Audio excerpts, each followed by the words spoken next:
suffering. May they never be separated from the happiness, thus free from suffering. May the rest and equanimity free from attachment, aversion. Okay, thank you. First, please take a deep breath. Inhale fully. 首先深深的吸气 And exhale. 然后呼气 Inhale fully. 然后起吸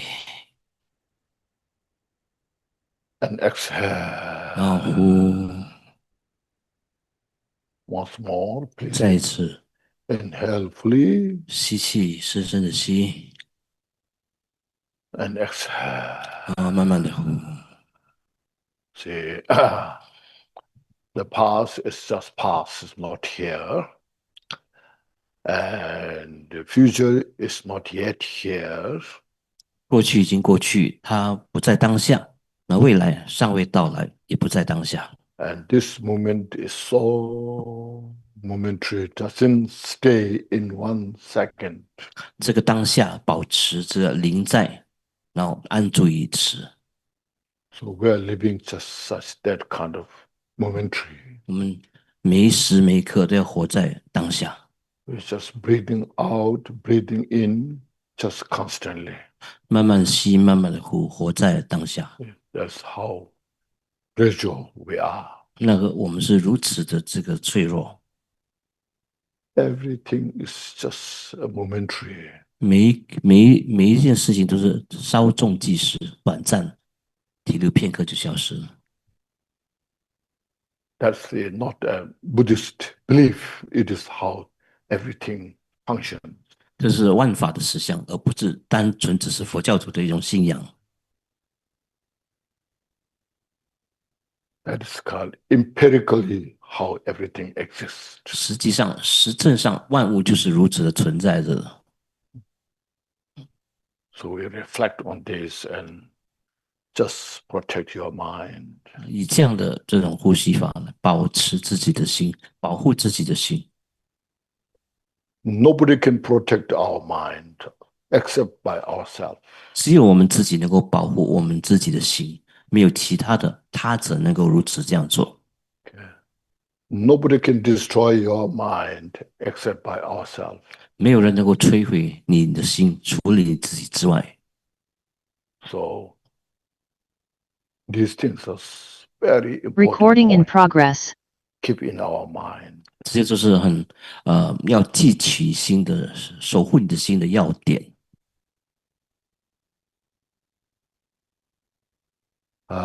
Just this morning I was talking about how Buddha taught the Dharma teachings. 今天早上呢人们就讲了佛陀如何宣说这个佛陀的法教 Buddha taught all the teachings that what requires to uproot all the mental afflictions, klesha, the gross and subtle.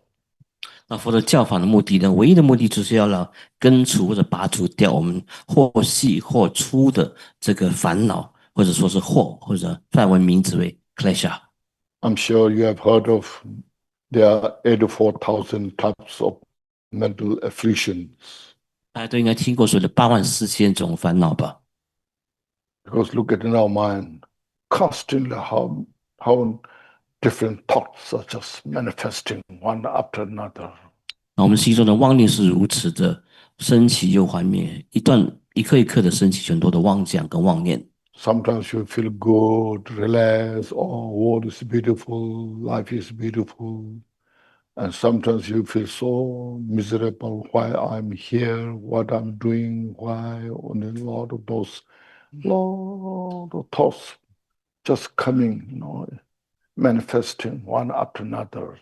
一个妄念一个妄念接踵而来有时候你这一刻感觉到世界是如此的美好当下是如此的放松幸福快乐可是下一个时刻我为什么来到这个世界上为什么这么多的痛苦那种很糟糕的感觉又来了这世界为什么越来越糟所以我们的一直妄想永不止息一个接着一个接踵而来从不停息 It's not just only you, not just only me and he or she, every sentient beings in the world, especially in the human realm, you see. 不只是您，不只是我，那他这个人那个人，所有的众生，每一个人都是这样的，妄念从不止息。So to comprehend all without exception, Buddha taught the Dharma, which is called 84,000 types of category of the teachings. 所以为了要停止止息这84000种烦恼跟妄想呢，佛陀也是宣说了84000种法门，来让我们去对治这些烦恼。This is like a mother, as I mentioned, very kind, skillful mother. When she gives birth a child, she raises the child.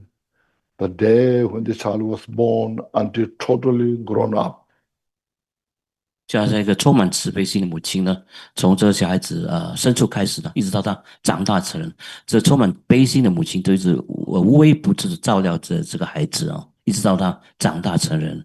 The baby is when he's very young, they cannot digest gross food, so she gives she feeds the child as the child can digest. So like that, step by step, same way Buddha taught the Dharma teachings, that how we ordinarily can digest, comprehend Dharma teachings. Then from there, until one fully to perfect the Buddha, who can attain the Buddhahood. 像一个母亲喂小孩子的时候呢，他婴孩嘛不能够吃这个粗重的食物、固体的食物，他先喂一些奶，喂一些液体，然后慢慢就开始喂一些比较能够吃的、比较粗重的食物可以吃，比较硬的食物可以吃。那同样的，佛陀宣说法教的时候，也是从最粗浅的、能够让众生容易理解的法先说起，然后慢慢一步一步有次第的引导众生，从众生的这个因地一直到成佛的果位为止呢，有次第的一步一步的引导众生呢，开示悟入佛的知见。So nowadays we know there's Theravada Buddhist, Mahayana Buddhist, Vajrayana Buddhist, this all Buddhist teaching.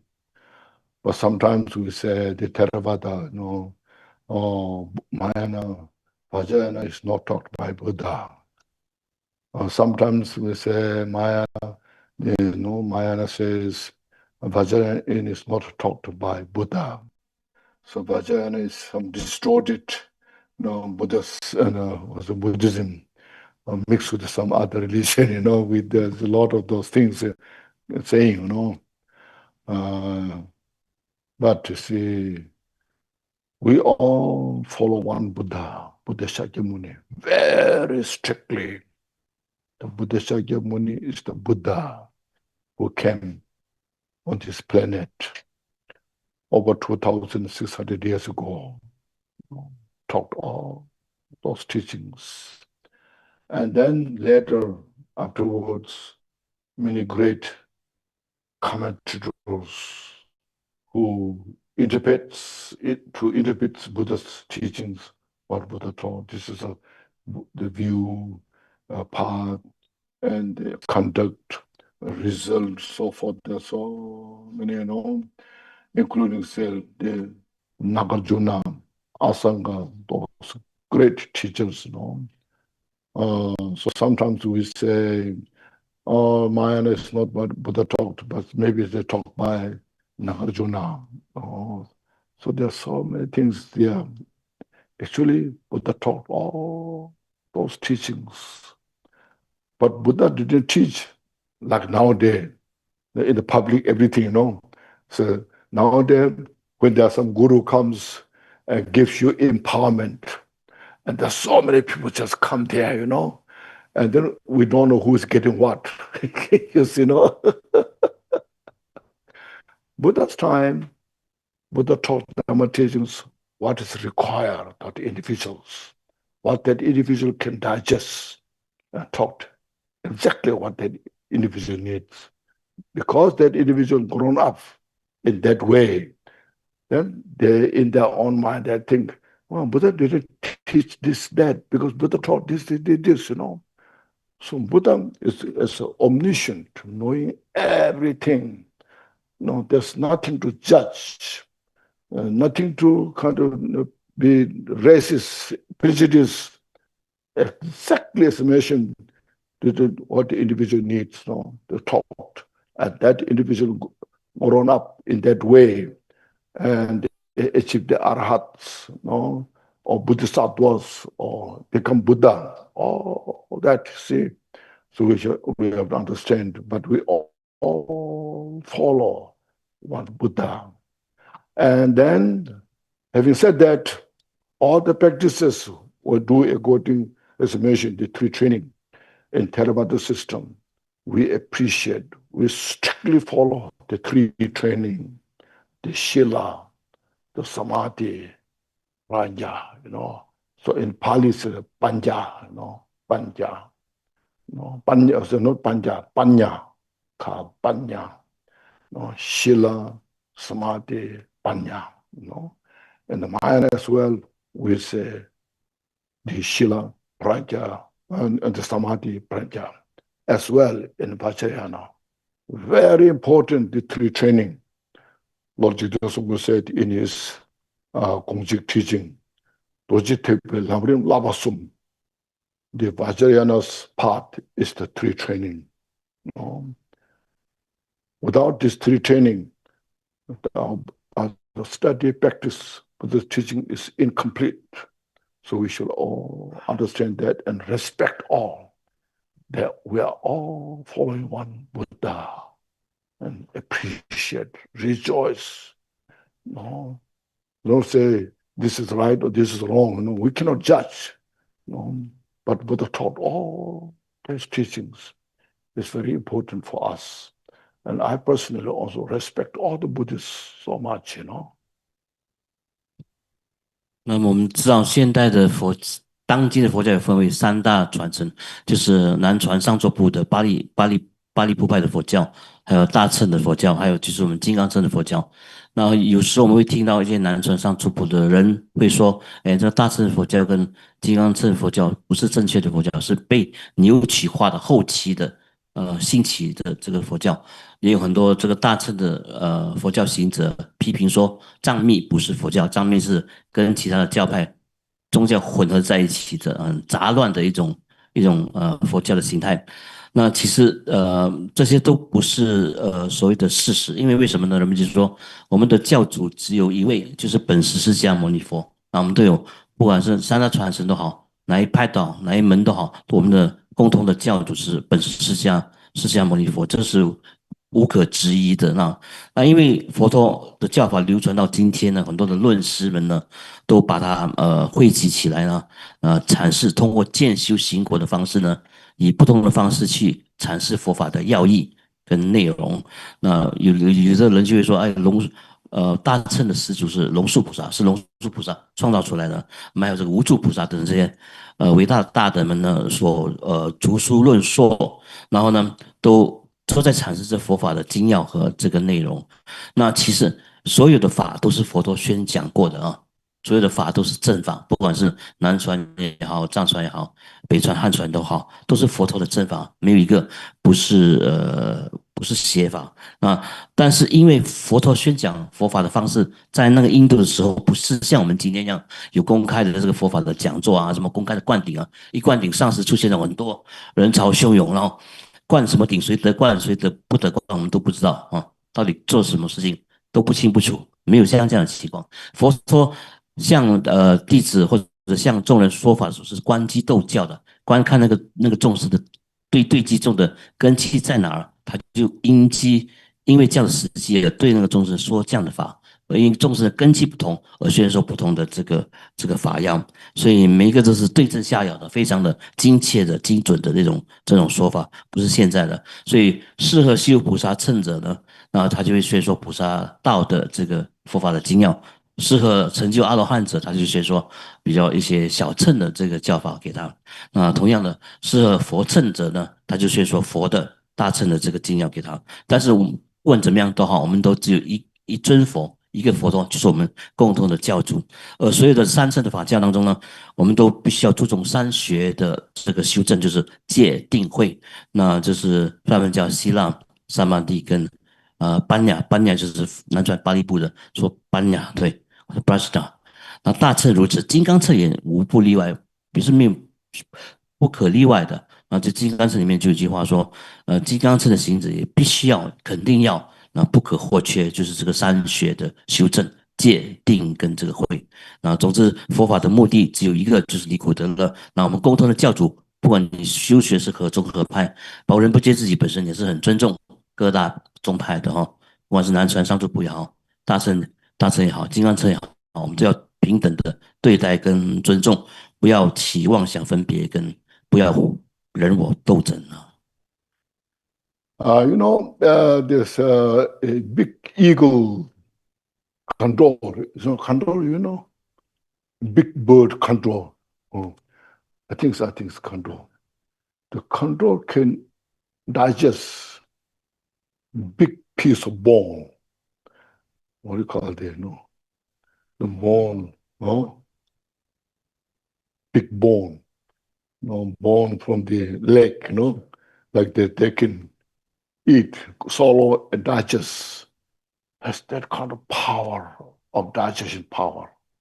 The bone, when you say eat, comes to the stomach, it just bone melts. So you see, and small bird cannot eat that, digest, So there are some great practitioners. All this our mental afflictions, who have such a strong, the three training, captive, pure Shila, and the Samadhi is powerful, and wisdom, the prajna, wisdom is special insight is so strong, and these mental afflictions are just cannot exist anywhere, it's just, so they have no fear of these things, So for those great practitioners, such a powerful teachings, practices, they can very successfully practice and achieve the enlightenment so fast because they can digest the teachings. And our mind, look at our mind, like my mind, my mind is so fragile, When I see things, something that disturbs my mind, when something's happened, easily disturbs my mind. So my mind is so fragile. So seeing that nature, I have to protect my mind from this, So I have to go according to my kind of pace that I should practice, follow, step by step. So that way, then you don't go to the wrong direction, Some, the mind is so fragile and taught all these high teachings, and then they try to follow that, and then jump into the wrong place, and then they suffer so much, and then not looking one's own capacity, ability, how much you can digest, instead jumping, up, and then break the bone, the backbone broke, So you see, the mind is mentioned, the mind is so vast, so complicated. So Buddha's teaching is taught according to our mind, how to develop the mind step by step. That's why, I'm sure many of you know, even you achieve the first bhumi, from the first bhumi, how many addresses there? There are 9 bhumis, So a total 10 bhumis, you see, that shows it requires a lot of training, step by step. Even 10th bhumi bodhisattva, highly accomplished, like compared to ordinary or first bhumi, highly accomplished, but still not Buddha yet. This farther to go, So you should see how Buddha's teaching is taught. This is not a Buddhism, but this is how we developed our mind to step by step, how to free from samsara and how to achieve Buddhahood. So Buddhahood, why we need to attain Buddhahood? Because the Buddhahood is the state, then totally free from all the cause of suffering. It annihilates, totally obliterated all mental afflictions and total peace there, and free from all the sufferings. See, that's how Buddha taught teachings. That's why we need Dharma study, practice. If we cannot achieve in this lifetime, but if we just admire, dedicate to attain Buddhahood, then somehow we can achieve Buddhahood. You see. Now, having said these things, in the jewel ornament of liberation, I'm sure many of you know, the jewel ornament of liberation taught by Kambupa. See, there is there's a sixth topic, primary, the sixth topic.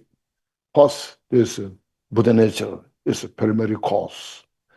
And then basis, work is called working basis, precious human life.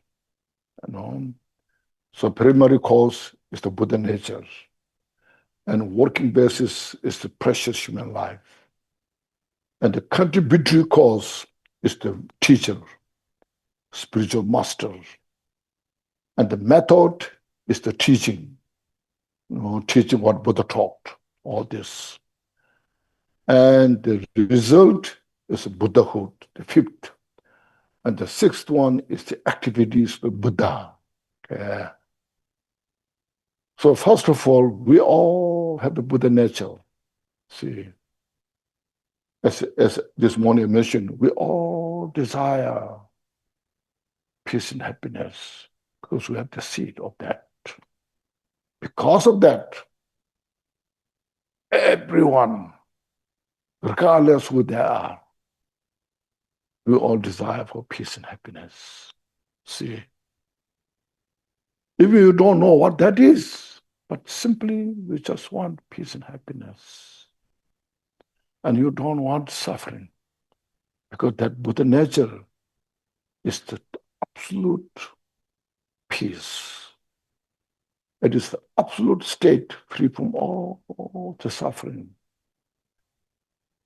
That is just totally, we can say,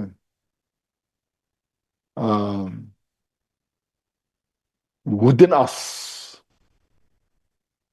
without fabrication, without any contrive. There are some, you see, sometimes we can just think about, why not there's somebody who doesn't appreciate peace, happiness? Why not there's somebody like the suffering, even though they are so corrupted, so what you call, the mind is so distorted. But for personally, that person desire to have peace and happiness, desire to free from suffering. It's just there. It's because it is the root of the mind of all of Buddha nature. That the nature we call Buddha nature, in Sanskrit it's called Tathagata Garbha. The innate nature itself is just there. So now, to achieve that, to reveal that, say, in the jewel ornament of liberation mission, the working basis is the precious human life. Now there are 6 realms in the samsara. Can beings in the hell realm can understand Dharma, study, practice? They have no chance. Just intense suffering. So look at in our mind, when the mind is intense suffering or sometimes very happy, you don't want to practice Dharma. When the intense suffering, there's no place to study, practice Dharma. When you're so happy, peaceful life, so why need Dharma practice? I'm okay, you know. So precious human lives, we have some amount of suffering there. Always we encounter obstacles, suffering. No, that reminds us to study, practice Dharma. No, so the precious human life is the best. So working for the Dharma study, practice. Then we come from countless, limitless lifetime. What happened? Still, we're not free from samsara. It's because we haven't met the teacher. We haven't met Buddha. We haven't met such who has great qualities of the Buddha's teaching. Haven't met the teachers. So we need the teacher, guru, or the teacher, you know. But also, just by meeting guru itself is not enough. You can meet guru, talk to, you know, you just go around, you know, this not sufficient. Now we need teaching. See, the teachings are very important, reminding us, because we are so habituated in the samsaric life. See, like just for example, when there's our attachment, our aversion, nobody taught us how to have the aversion, anger. Nobody taught us how to attach to this. It just manifests effortlessly because we are so habituated, no? So the habit is called inveterate propensity, deeply rooted that. So we just follow with that, no? So we need spiritual master. We need instructions, no, the teachings of this. See. Now, in concerning of this, how to free from samsara, how to achieve the enlightenment, and the jewel ornament of liberation, very carefully, skillfully described. First, we all in the samsara, we just only make effort how to achieve peace and happiness in this life. We just struggle how this life should be the design. You should have this design. You should have this. There's so many things you have to achieve, you know. And we are never taught how to free from samsara. We just how to achieve peace and happiness this life, you know. So for that kind of our delusion, to free from that kind of delusions, so wake up. This is not permanent. It's changing. Reflect on the impermanence. See, it's not saying everything's bad. Everything's you'll die one day. You know, everything's impermanent. You know, bad things. All of it's not saying. Just how to awake our mind. This life is not alone. Reflect on this. No.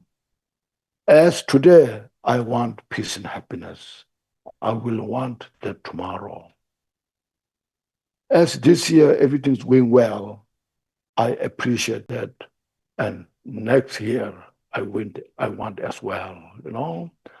So same thing, as this life, I want peace and happiness, next life. You see? So look at all this, everything is impermanent. See, so that described in the jewel ornament of liberation section so carefully. Gross impermanence, subtle impermanence, most subtle impermanence, you know, all those talked. See, now sometimes we may think, if I die, then I can reborn again human being next life, in the God realm. So that will be okay, Why I don't worry, why I should worry so much. And then relation to this, to awake our mind. Samsara, anywhere you go, a state of suffering. Even in the God realm, so even in the God realm, it's so pleasant place all the time, but still has the suffering. The God realm, you see,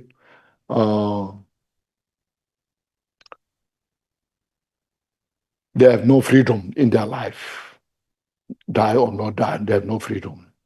Once they're in the garden, they enjoy all which is earned, they enjoy all their life which is earned from previous life. They're totally consumed all the good things what they have done. Now next life, oh Lord.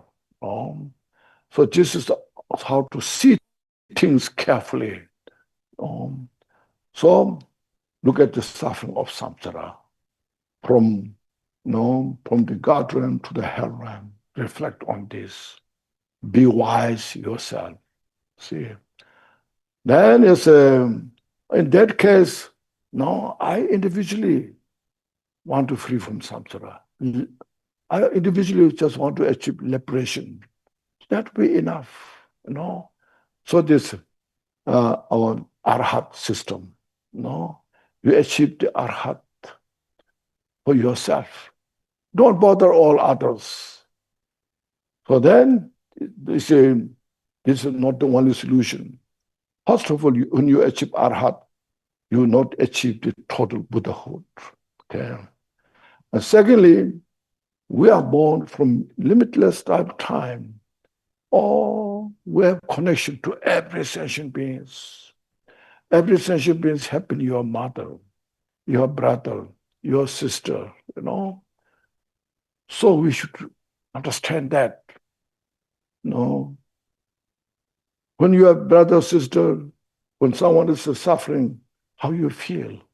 Likewise, all sentient beings, when they're suffering, how you can ignore them. So practice loving kindness, compassion. See? Practice those. Once you understood how to practice love and compassion to all the sentient beings, you see, Metta, Karuna, talk all those details. Look at the jewel ornament of liberation. Very precisely described, step by step. And next, there's first released attachment to this life, release attachment to the samsara, release attachment to one's own liberation, free. The fourth, now say, what should I do what should I follow to become Buddha? I don't know how to do it. The last one is bodhicitta. See how to practice bodhicitta. I think this book written by Kambupa is amazing. More you reflect on this book, it really gives you such a great support. Why we need to study all this, why we need to practice all this. A complete path that gives us, So reflect on this. This is all how Buddha taught. Buddha taught all those things. But the followers of the Buddha's teaching, the great masters who have accomplished all the study, practice the Buddha's teaching, so they put together, organize in such a beautiful way for us that we can comprehend. Otherwise, you see Buddha Sutra, volumes and volumes, you see, like this Avatamsaka Sutra, you see, and then Samadhi Raja Sutra, look at those. There's so many volumes. Even we cannot read, in our life. Lanka Avatara Sutra, so many volumes there. No way we can complete all the Buddha's teachings we can read. But this all complete Buddha's teachings to put together by this great master so that we can follow, So that I personally, sometimes when I reflect on this, these great masters are like a Buddha, came on the planet. Such a great wisdom, compassion, and skill, follow the path step by step. So, what you call nutshell, to purify all those mental afflictions, and Buddha taught all these teachings of sutras and Vajrayana teaching completely. So we just respect, appreciate, look at the Buddha. That's why I take refuge to Buddha, take refuge to the Dharma and the Sangha. I'm so fortunate.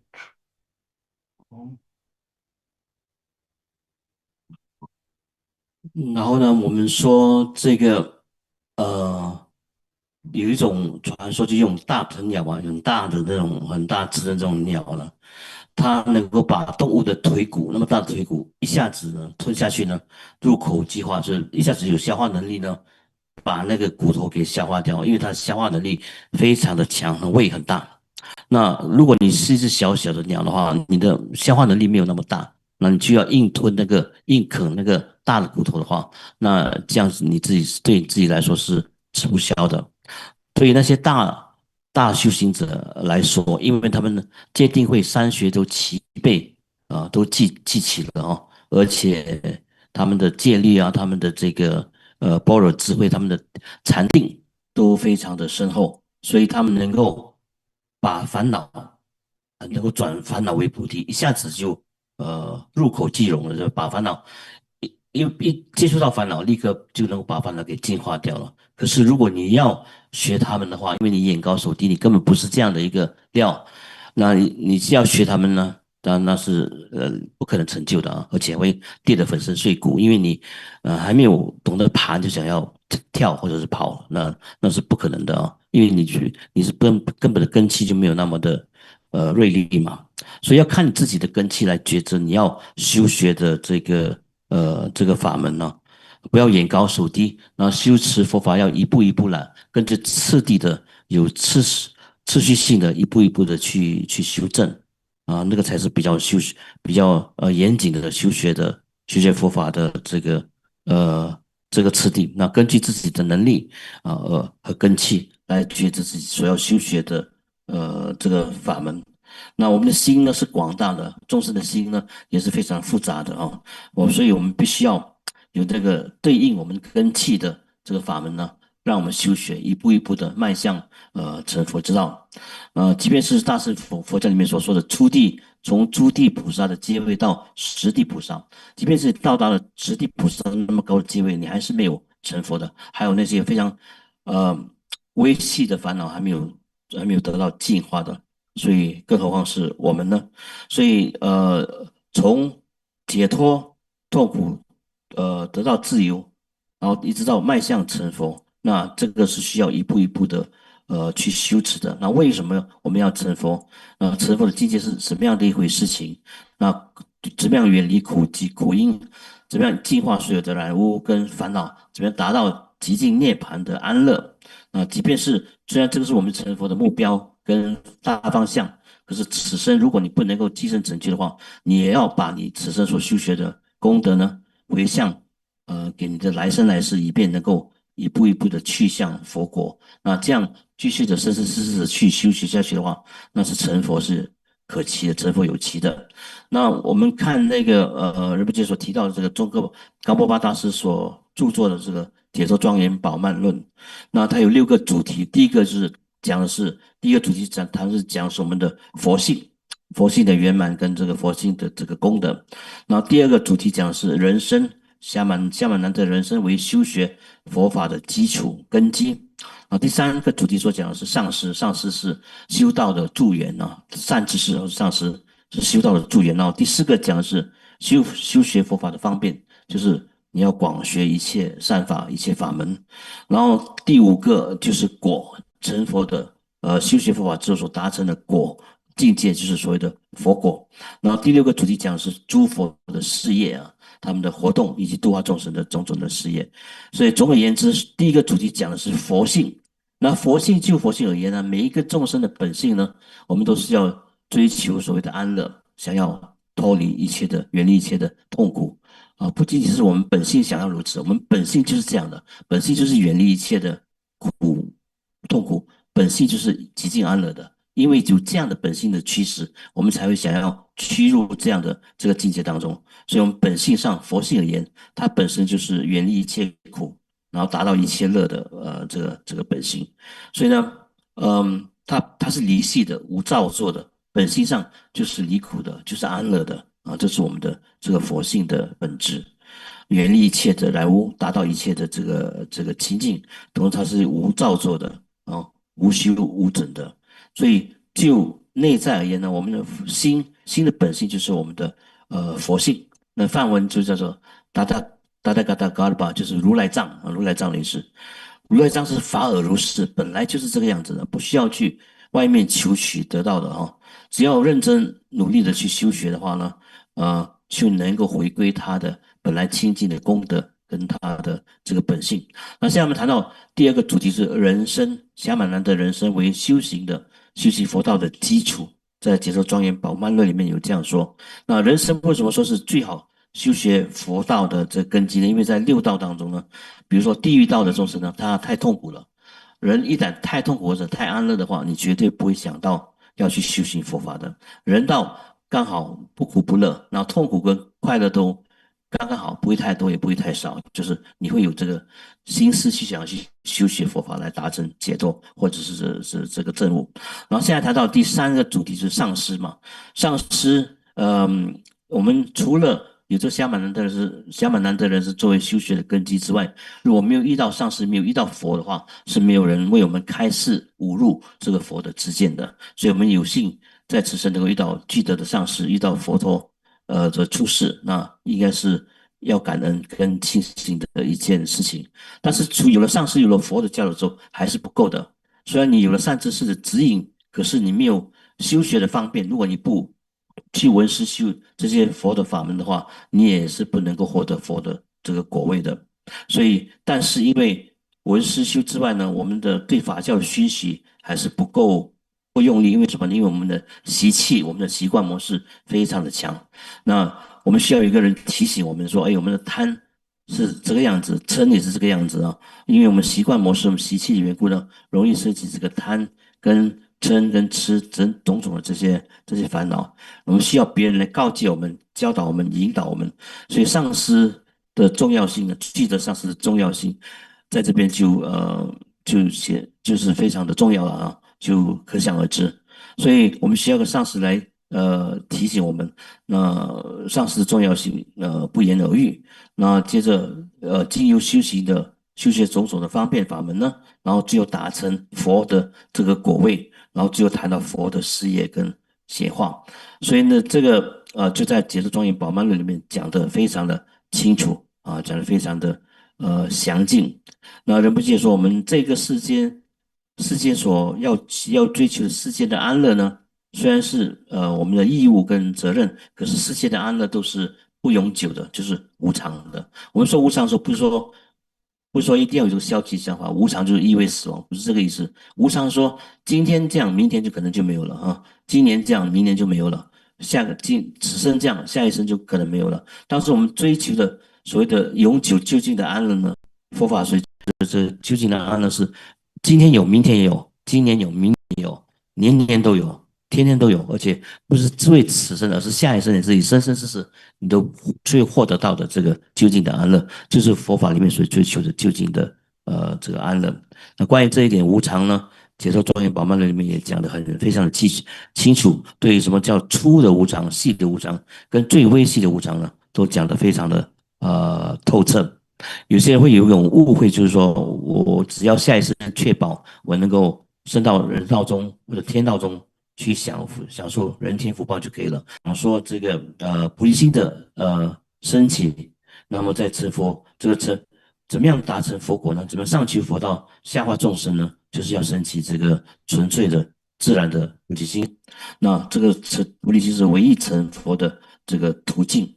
那冈波巴大师就著作了这部《解脱庄严宝鬘论》呢，所以可以说是很不可思议的一部著作。如何修学佛道？修学佛道的重要性何在？步骤何在？次第何在呢？都在这本著作里面呢，解说的非常的详尽，非常的清楚，是一部彻彻底底、非常完整跟究竟的成佛之道的论著。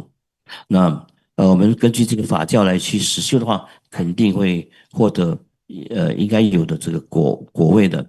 那佛陀这些法，我们刚才说这些法，佛陀已经讲过了，但是由后期这些大师们呢来整理、来汇集啊，来编写成一部，让我们能够轻易下手阅读，然后跟着参考它，然后由他的引导一步一步来成就佛道的这个著作，就这样被撰写出来。所以可见这些大师们的功德是多么不可思议。让仁波切说，这个像冈波巴大师这样的一个大德呢，他的这个清净跟功德，简直是跟佛陀几乎是没有两样的，没有分别的。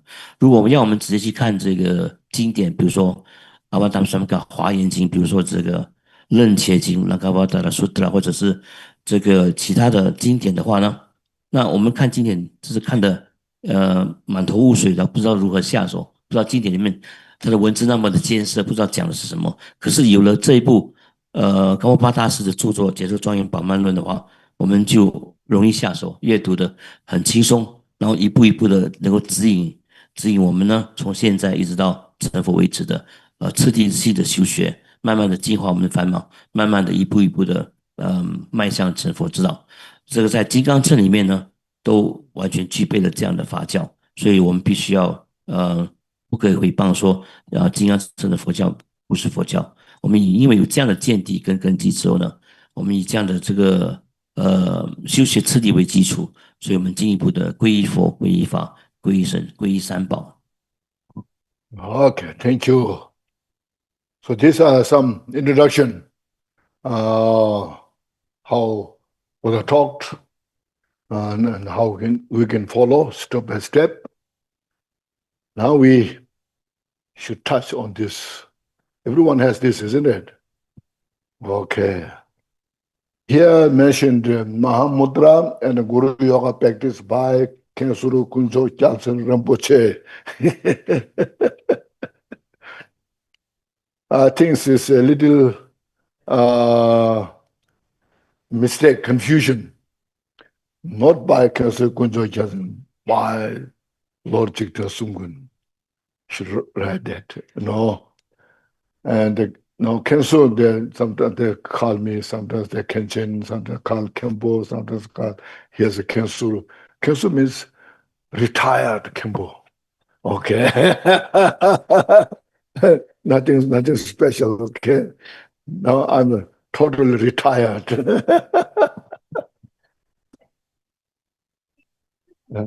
Getting old, in other words. 这本英文的小册子有点小小的错误呢，因为这边说著作者是 Khenchen Konchog 仁波切第一个错误是齐天松贡尊者是这部著作的撰写者，而不是仁波切本身。然后说这边有个称呼叫 Khenchen， 然后有时候仁波切被称为 Khenchen 或者是 Khenpo 大堪波啊。那这边 Khenchen 意思是退休的 Khenpo， 所以这个是一个小小的误会，要指正一下啊。Okay. In the introduction, here written Dorje Drakpa. And then here in the teaching in the a letter to Drakpa Dorje is mentioned Drakpa Dorje. So the Dorje Drakpa Dorje is a little confusing, It is actually Drakpa Dorje, not Dorje Drakpa. Okay. Some clarifications. 在另外一个指正错误的地方，就简介了英文小本书的简介了呢。这个说是这个吉天松贡尊者给予Dorje Drakpa的告诫，那其实他的全名正名叫做 Drapa Dorje，而不是 Dorje Drapa，那个顺序搞错了，是 Drapa Dorje，而不是 Dorje Drapa。This is like say, uh, Nagarjuna letters to the friend. Nagarjuna wrote one letter to his sponsor, king. He wrote a long letter. It's called Ding Xinting. It's a letter to his sponsor, King King Teju. King Teju. He wrote. So like here, this Drakpa was a disciple of Jigten Sumgön, and first he requested to write short note instructions, and then he wrote wrote a letter to Drakpa on the stages of Mahamudra practice step by step. 然后就像是龙树菩萨有著作过的《龙树菩萨告亲王书》叫国王书这样子的，这样，这位大师就是扎巴多杰呢，你看中文的话，中文就是记扎巴多杰大手印修持次第劝诫书。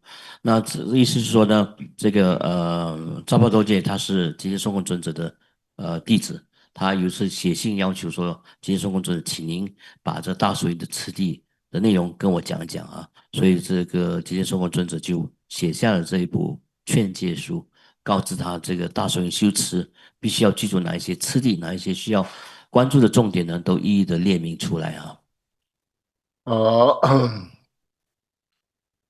Generally, there are two different commentators. One commentator expands all the teachings, writing more details, making a big book,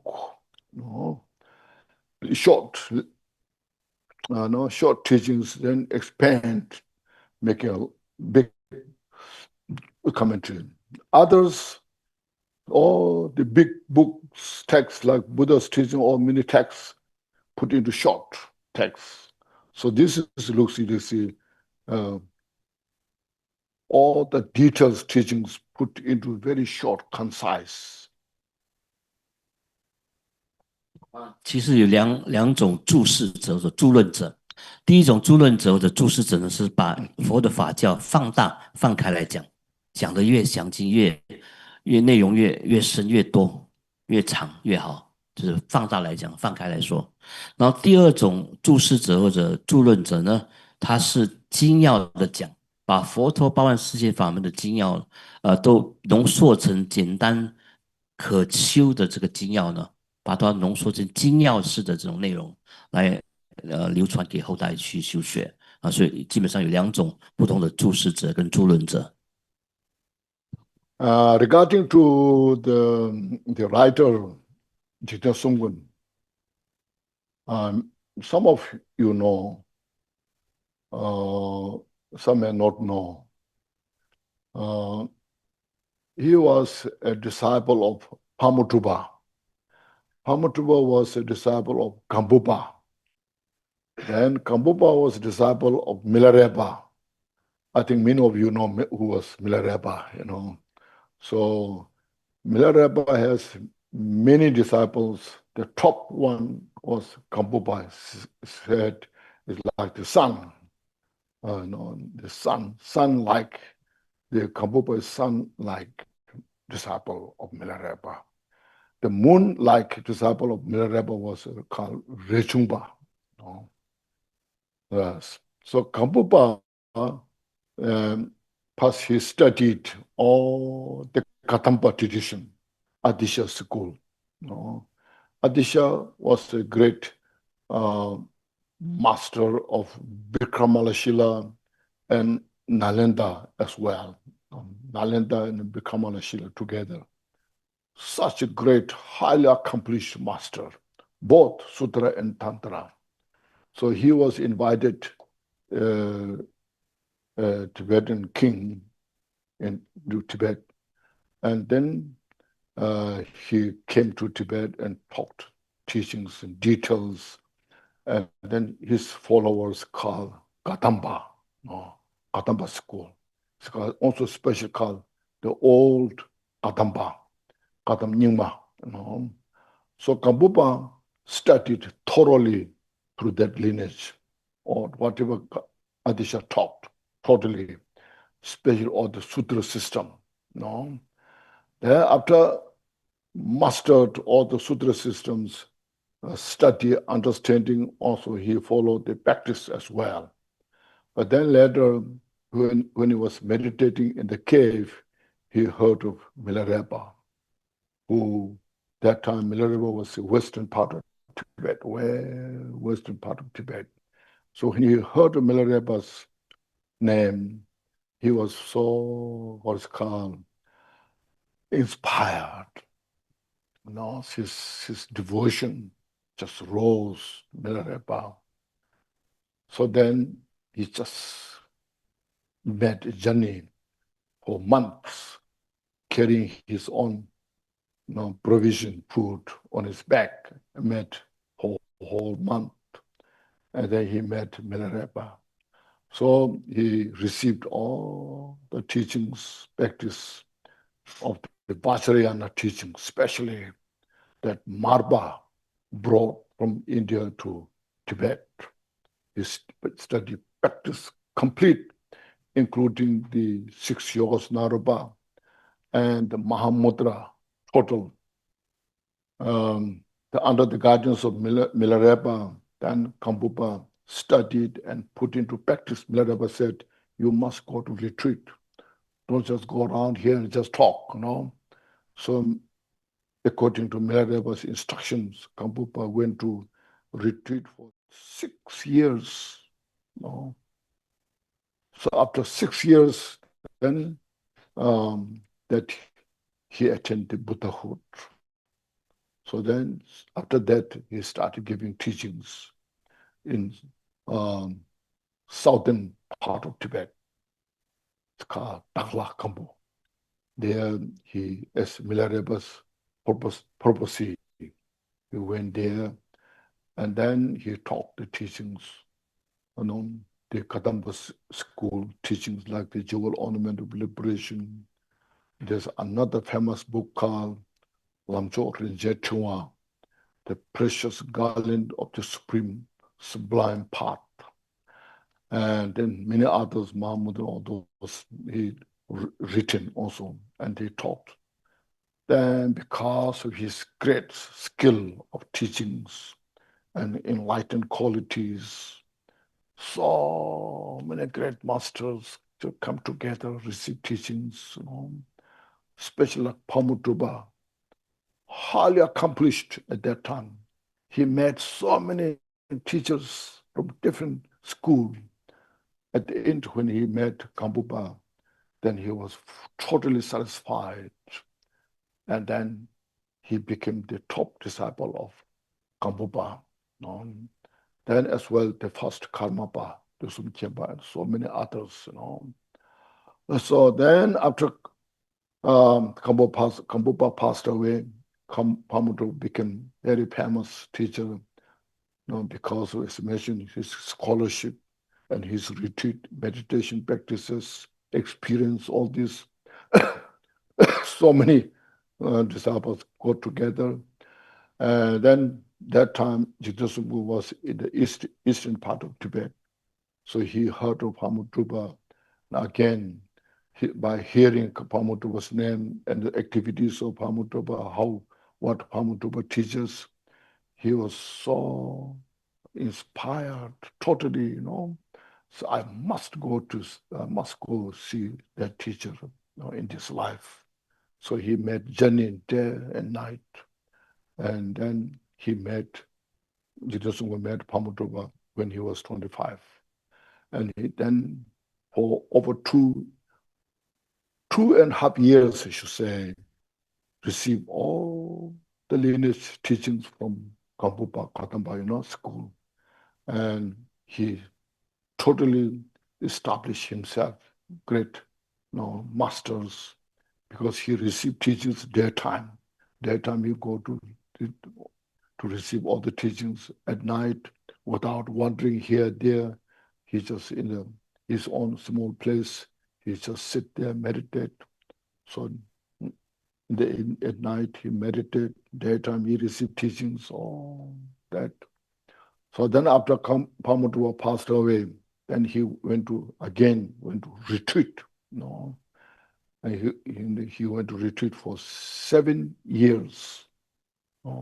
Strict. There was one old woman who supported Jigten Sumgön's food. That's it, nothing, So when he was 35, Jigten Sumgön attained Buddhahood. And that time he said, now within a period of time, I purify all the rest of my obscurations, the subtle and gross obscurations. I realize the philosophy of the interdependence, the outer interdependent, the inner interdependent, the secret interdependent, the absolute interdependent, And I reveal all the treasure of all the Vajrayana teachings. And now say I fully, we should say, fully realization of the inseparable of the meditation and post-meditation. So means now there's no any samsara and nirvana, totally complete Buddhahood. So I think now I'm a great yogi. So since then he gave teachings, in many parts. He died when he was 75, passed away. So during 40 years, he gave so many teachings. And because of his great skill, and so many disciples just gathered, Sometimes when he walks on the grassland with his few of his disciples, one time a vulture was flying in the sky, and he spoke to the vulture, and what the vulture understood, his instruction of meditation. The vulture directly landed on the ground, and meditating. So that word of the mouth went round. That time there was no TV, and no newspapers, But word of the mouth went round everywhere. Then just all different places, the people coming.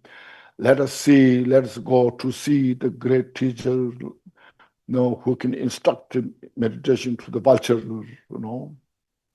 So at the end, the 180,000 disciples gathered, and there some are such highly accomplished masters, and some are very stupid people, just go there to say, let us go, who knows, and then go to see Jigten Sumgön and say, now I come here to see your face, I know nothing, And Jigten Sumgön would say, you know nothing, get out of here, He won't say that, and he gives some instruction according to his ability, that what he can digest, grow step by from then, knowing nothing to establish high level of realization, And the some who are coming challenge him, how you can gather all the disciples, what do you know about these things, And it was has answer to all that scholars'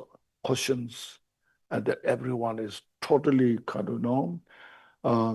amused and respected. So that's how he became so successful. So this is just nutshell short, and just who wrote this. 那今天说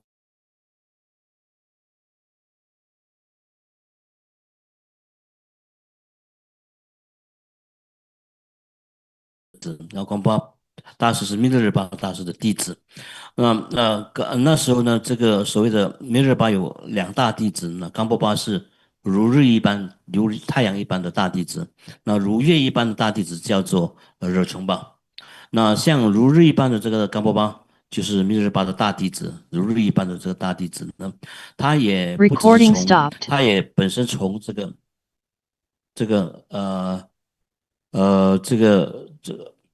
冈波巴大师也从这个噶当派那边的阿底峡尊者的教法那边呢，得到不少的这个法教。那阿底峡尊者是莲花戒跟这个那烂陀大学的这个大导师，精通Recording in progress. 然后呢，特别是噶当派的精要、显密的精要，他都得到了，然后就称之为尼玛卡当，就是噶当派的旧的教法。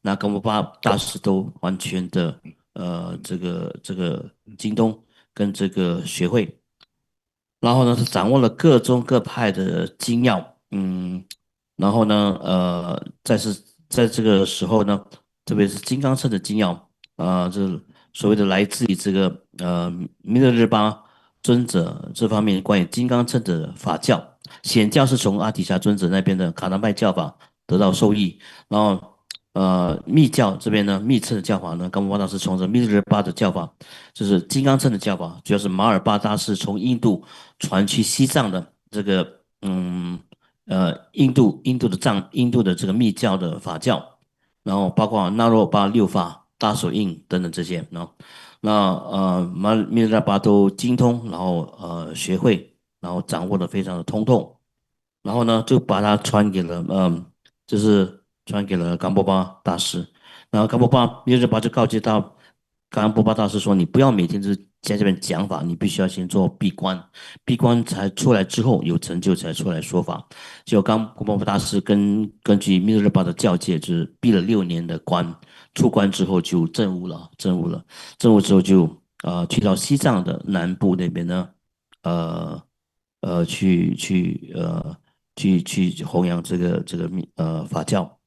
那么呢，所以吉天松贡尊者，我们都说过他是师从这个这个巴某族巴。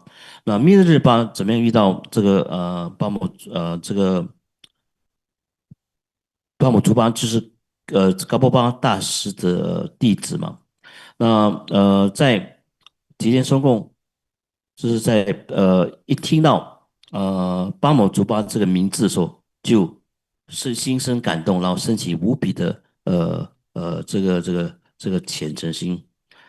然后呢，他在那时候呢，巴姆族巴的弟子也包括了这个德胜前巴，就是第10的大宝房卡玛巴。然后呢，他这个巴姆族巴往生，这个巴姆族巴冈波巴大师往生之后，圆寂之后呢，这个圆寂之后，那巴姆珠巴康波巴大师往生之后，巴姆珠巴就那时候就是如日中天了，名闻遐迩。那结果呢，吉天松贡那时候在西藏东区，那接触到了这个巴姆珠巴，巴姆珠巴把各种法教都传授了给他。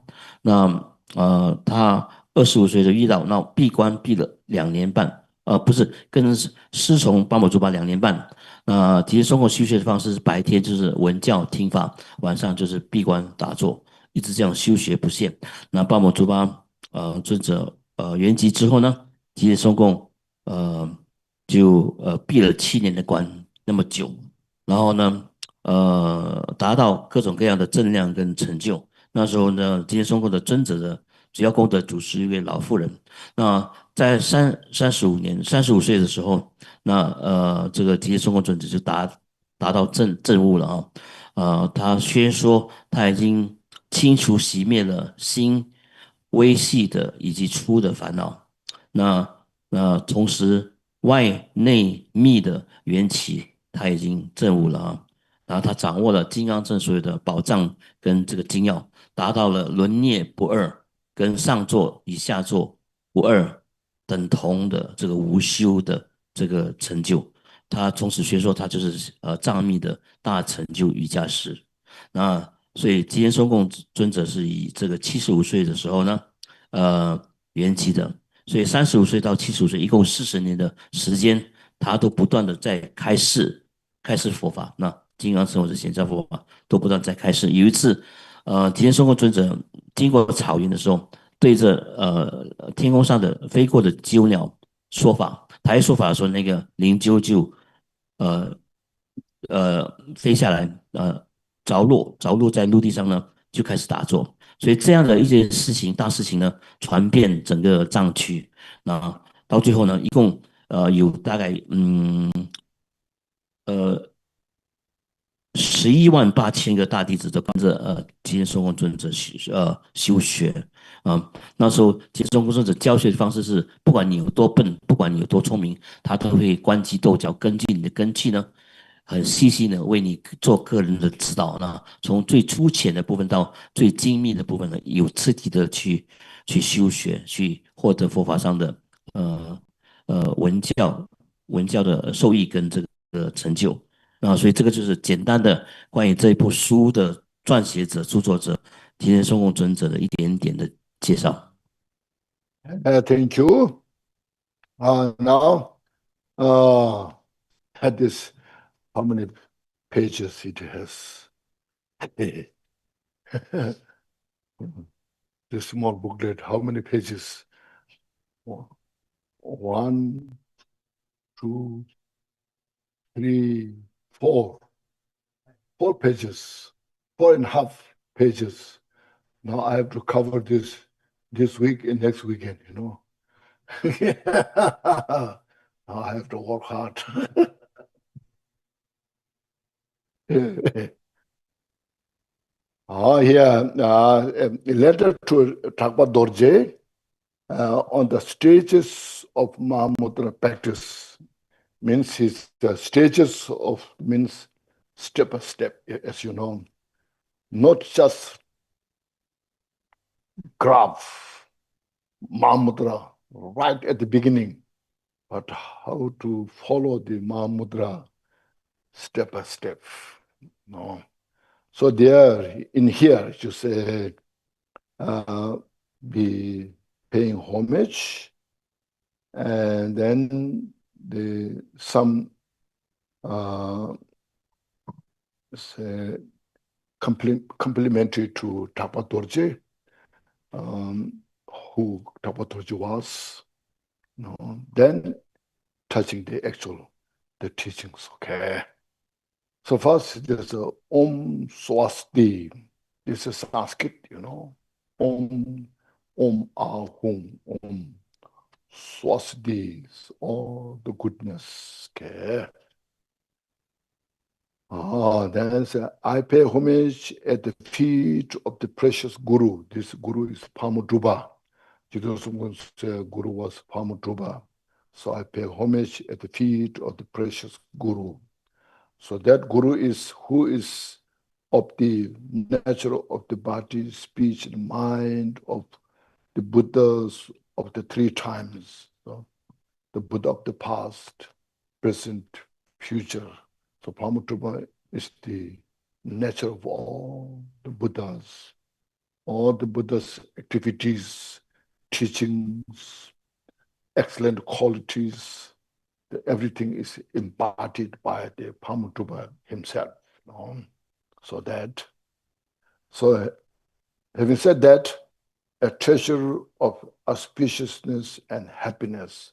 So he is the source of all the auspicious and happiness that exists in the world. This is very important. We should understand, you see. When we practice according to Buddha's teaching, what Buddha said, you know,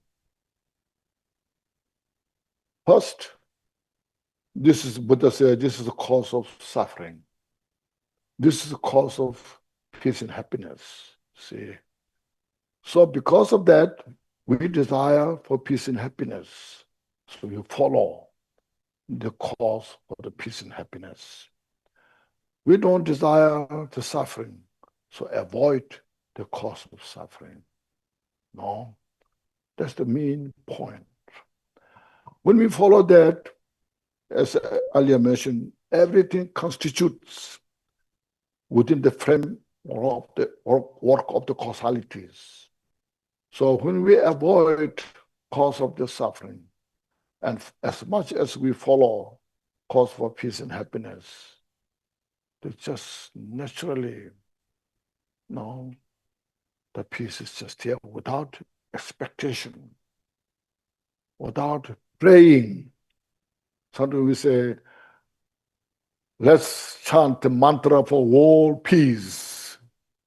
You know, have you heard of that? What's it called? 1 million, 100 million, 100 million mantra, let's chant for world peace. And how many they're chanting the mantras? No. And how much world peace we have now? You see, what happened? All those mantras we have chanted, you see, of course, mantra has all the benefits, but everything comes according to the cause that we created.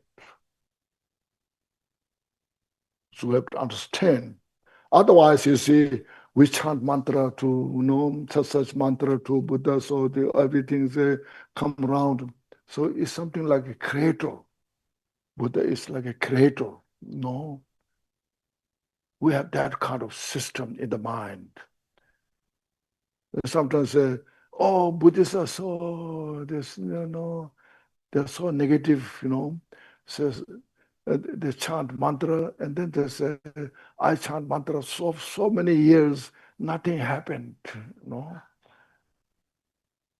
I haven't got any benefit by chanting all the mantras. And people say that, you know. You see, Buddha didn't say, you chant my mantra, and I will give you all what you need, you know. Did Buddha say that? If in that case, why Buddha need to teach the Four Noble Truths? See, Buddha said, do these things. Avoid these things, you know. So that's why I say, you know, when we, just in our mind, we will talk these details, you know, but just right now, just to get some understanding. In our mind, just cultivate loving kindness. No, cultivate loving kindness in your mind to all the sentient beings, that those you know, those who you don't know, including those individuals who hate you, who irritate you. Just simply, they are suffering. Those who irritate, may they have all the peace and happiness. Just bring that loving kindness into your heart. See,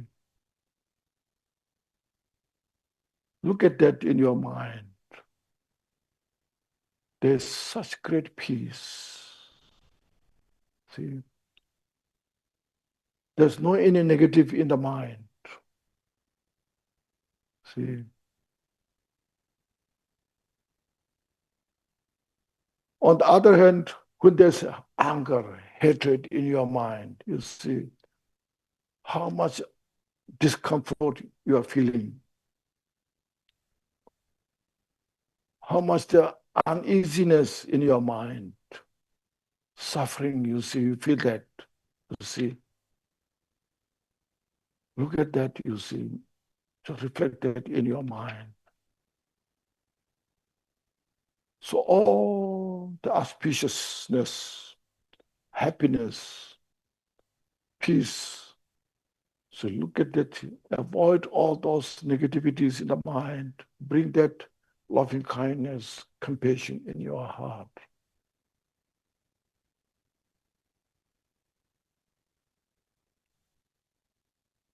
you just meditate there.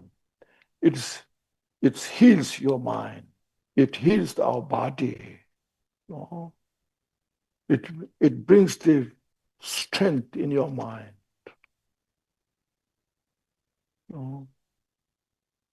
There's no fear on this. So this is what, auspiciousness and happiness. That's auspiciousness.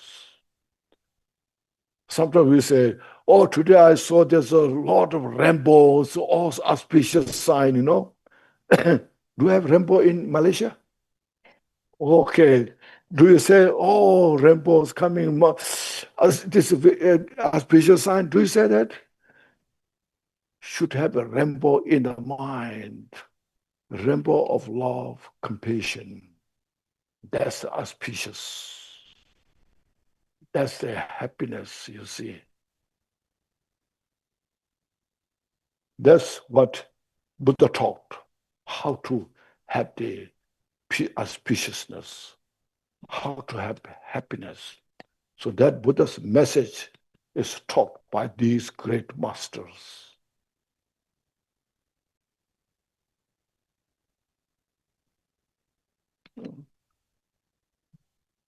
那么呢，这个经由一步一步的努力，那我们说这个大手印修持次第的劝诫书，就是有次第的修学啊，怎么样去修正大手印的一步一步的引导，次第性的引导跟这个告诫的这一本这个著作。那我们从这个敬礼记开始，之前有这个梵文的 Om Swasti， 那就是 Om Ahom，Om 就是 Om Ahom 的那个 Om。那 Swasti 这个是所谓的吉祥。那巴木祖巴这边所顶礼的这边文本，三世诸佛皆顶礼，生于一体本精髓，福慧圆融如宝藏，顶戴真实双足前。这边所顶礼的上师，这个 Guru 呢，就是巴木祖巴巴木祖巴的身口意呢，这等同于三世诸佛的身口意是问无别的。三世诸佛的这个教正功德跟事业。通通都可以在巴木祖巴这位上师身上完全的获得，完全的具足故名之为吉祥安乐的泉源。所以巴木祖巴是这个我们吉祥安乐的泉源，由这个敬礼记来敬礼我们的这个上师是巴木祖巴，因为巴木祖巴就是吉天松果尊者的根本上师。那现在呢，我们说佛陀宣示法教，那跟我们说什么是苦以及苦的因，什么是乐以及乐的因。乐的因当取当行，那苦的因当舍当断。所以如是修如是行的话，这是佛法修行的这个精要跟这个要点。那我们希望自己祝愿自己跟众生呢远离苦集苦因，祝愿自己祝愿众生呢具足乐集乐因。那这样，如果能够远离苦集苦因，能够具足乐集乐因的话，那佛果就自然的圆成，解脱自然就会得证，那不需要不假他求，自然圆成的。所以呢，我们说，我们现在很多人在拼命的念诵着世界，为了祈求世界和平的咒语，我们念了一大堆，念了什么100万遍、1000万遍、数十亿遍都有。可是你看一下我们的世界现在和平了吗？还没有吧？就是肯定有些东西出了乱子，出了错。因为佛陀不是所谓的上帝跟造物主，不是说你信我就得救，不信我就不得救。那如果有这样的一个咒语呢，你念了就能够得到某个成就的话，佛陀老早就宣说有这样的一个咒语了，那何必去宣说这个四圣谛等等的这个法教呢？对不对？所以不是说这个咒语没有功德，而是一些咒语都必须要符合因果业报的这个原则上才能够升起它的这个作用的，不是你念这个咒语就能够一下子心想事成，绝对没有这样的一件事情。所以佛陀宣说的这个四圣谛的法教，何者当取，何者当舍，是清清楚楚、了了分明的，是符合因果业力的法则的。那比如说你现在心中好好的静心下来呢，升起这个慈心，对待一切众生呢，希望他们都具足乐极乐因。那不管你认识不认识的人，陌生的人，乃至于恨你的人，对你有恨意的人呢，你都祝愿他们能够具足乐极乐因。那你心中升起这样的一种念想的时候，你就感到心中非常的踏实平稳，心情非常的安稳，清静，平和，没有一点点的烦恼你如果比较起来，你在心中升起很多的憎恨心的话，你的心是很不安的，很不安稳的，很苦恼的所以只要在你心中升起所有的吉祥平安跟喜乐，包括在心中升起这个慈心跟悲心进入这样的禅定当中，它就能够疗愈你跟别人的身体跟心灵或者自他的疗愈。那你心中的功德力，心中的这个功德就会增长心力也会增长那从此就能够变得一个无畏无惧的这个一个修道人这个就是吉祥的意思，吉祥就是这个。我们马来西亚有这个彩虹，我们每看到彩虹的瑞相出现的时候，我们就说很大的瑞相，很大的吉祥就出现了。那你有没有问说，你有没有记得你的心中的彩虹是什么样子？你要求的瑞相是心中的那个彩虹，慈悲的彩虹，安乐的这个彩虹，喜悦的彩虹，这才是真正的瑞相而不是外在的那个彩虹。如果你找得到你心中的这个彩虹的话，心中平安喜乐的慈悲的这彩虹的话，那个才是真正我们所追求的这个瑞相吉祥的瑞兆。那这一部能够为我们带来安详和乐的这个著作，就是由这个大师们呢，佛陀的法教宣说出来了，由这些功高劳苦的大德们的汇集起来、编辑起来，就有了这本大手印的修持次第的告诫书的完成。All right. Thank you. So this is paying homage to his teacher, Guru Pamutruba. And then next is some complimentary to the Taman Dorje, who requested to write this letter.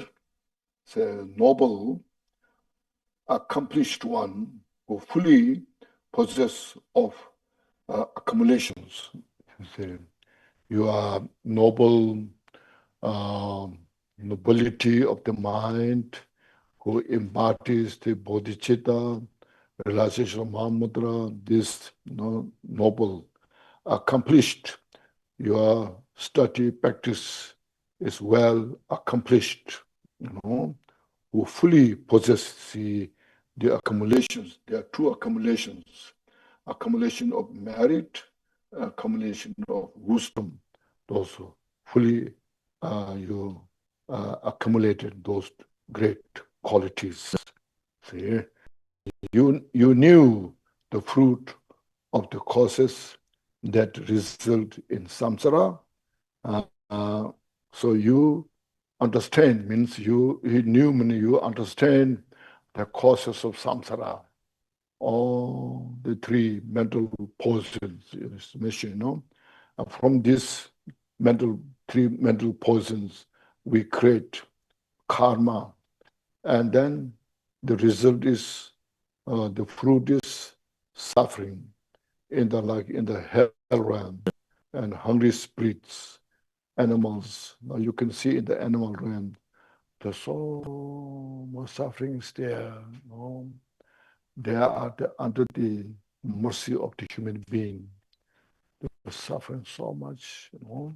So all this you knew you understand, you knew the fruit of the causes that result in samsara, and saw them as the trunk of the poisonous tree, trunk, the source of all the poisons, suffering. When you see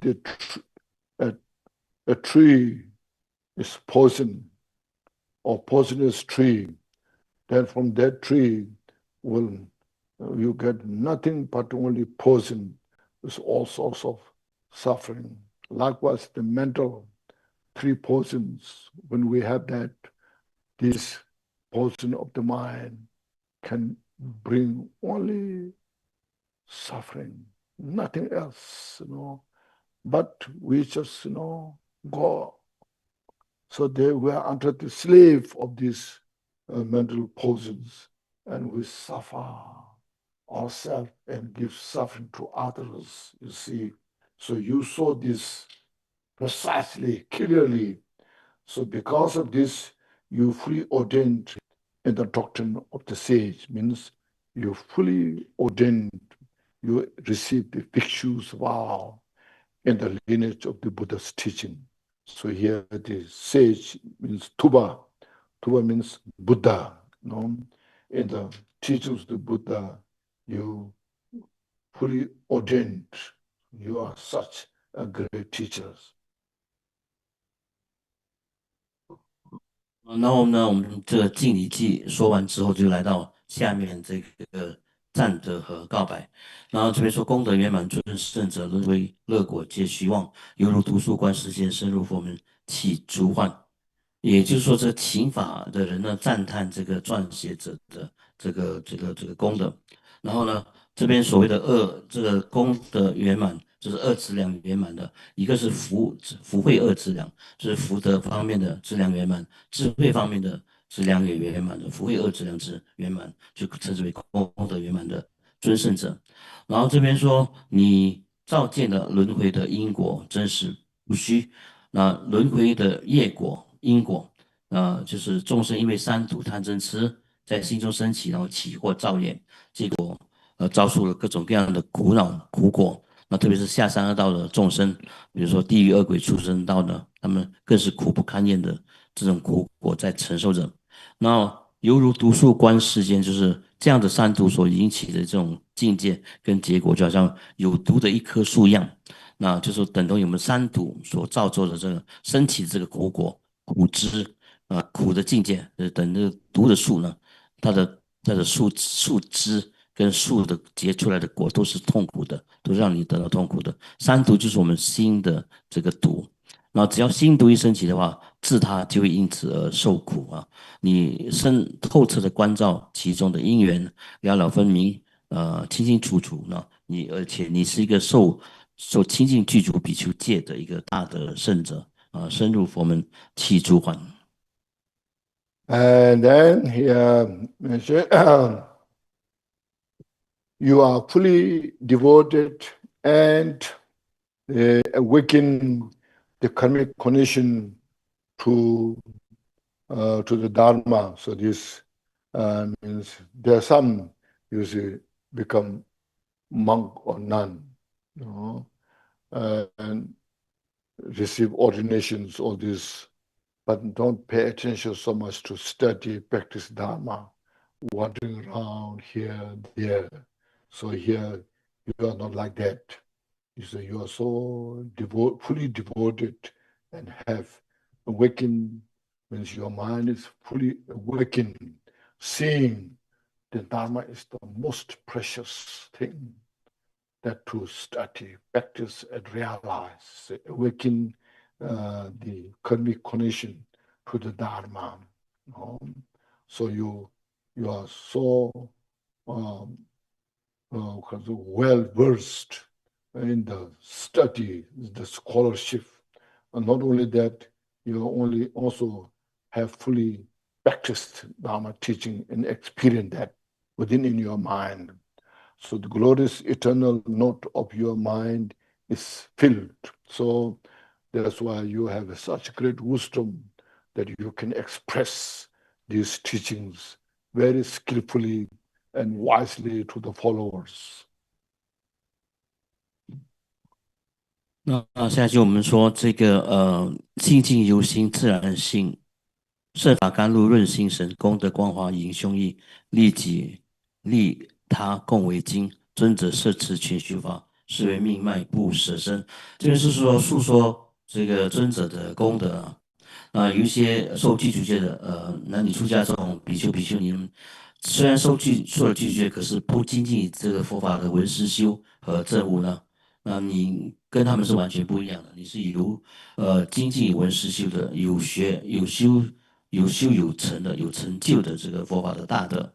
那么呢，你把佛法你认为佛法是最珍贵的，你具有这样的一个见地，你的闻思修齐备，然后修正有成，而且把佛法弘扬于各大弟子，所以这个就是您的这个功德，然后利己利他的这个功德的光华，就是就是他赞扬这个尊者的功德。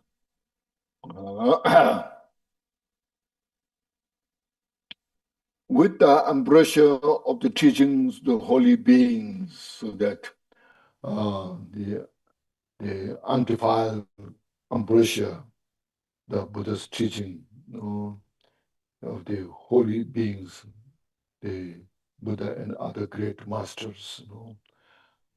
So for the benefit of yourself and others, you fully engage in practice.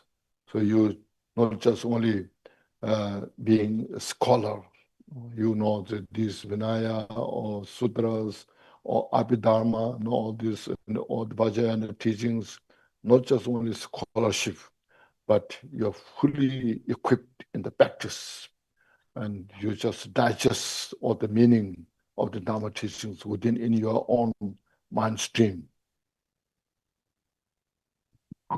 下来这个就是这个圣法甘露润心生，功德光华益胸，迎胸臆，利己利他共为经。也就是说呢，您就是教法，以甘露法教呢去滋润芸芸众生。那为了自利他的缘故呢，您不只是精通三藏圣法，比如说阿毗达摩啊，经教啊，密乘的法教等等呢，你不只是具足学位，同时也是有学有修有证的一个行者啊，不只是一个学者，那就是一个修学有正量的一个行者啊，所以你是学证都有成就的一个大功德，一个有功德的这个成就的行者。And then next it says, you have devotion for the body, speech, and mind of the emanation body of the precious Guru, the protector. Not only yourself have all those understanding and the experience of the meditation practices, but also you have such a strong devotion to your great masters, enlightened beings, the body, speech, mind of the emanation body of the precious Guru, the protectors, without being deceived by even a hint of the corruption of beautiful words or the market milk.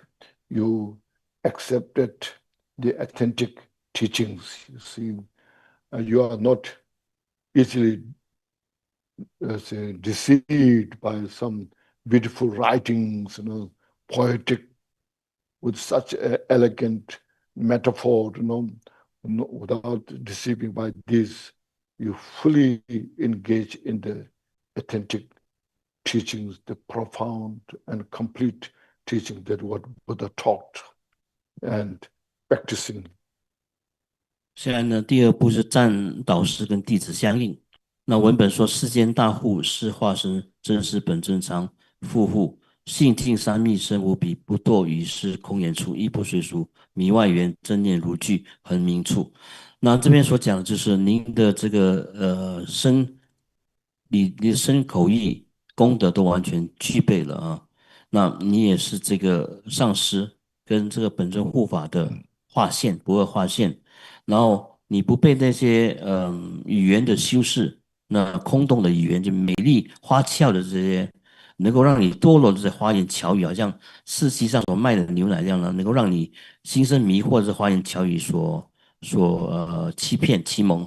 那你不随着世俗语言所打转，你所护持的是正法，佛陀的正法跟法教。Okay. So this is, you see how Jigten Sumgön has such great skill how to,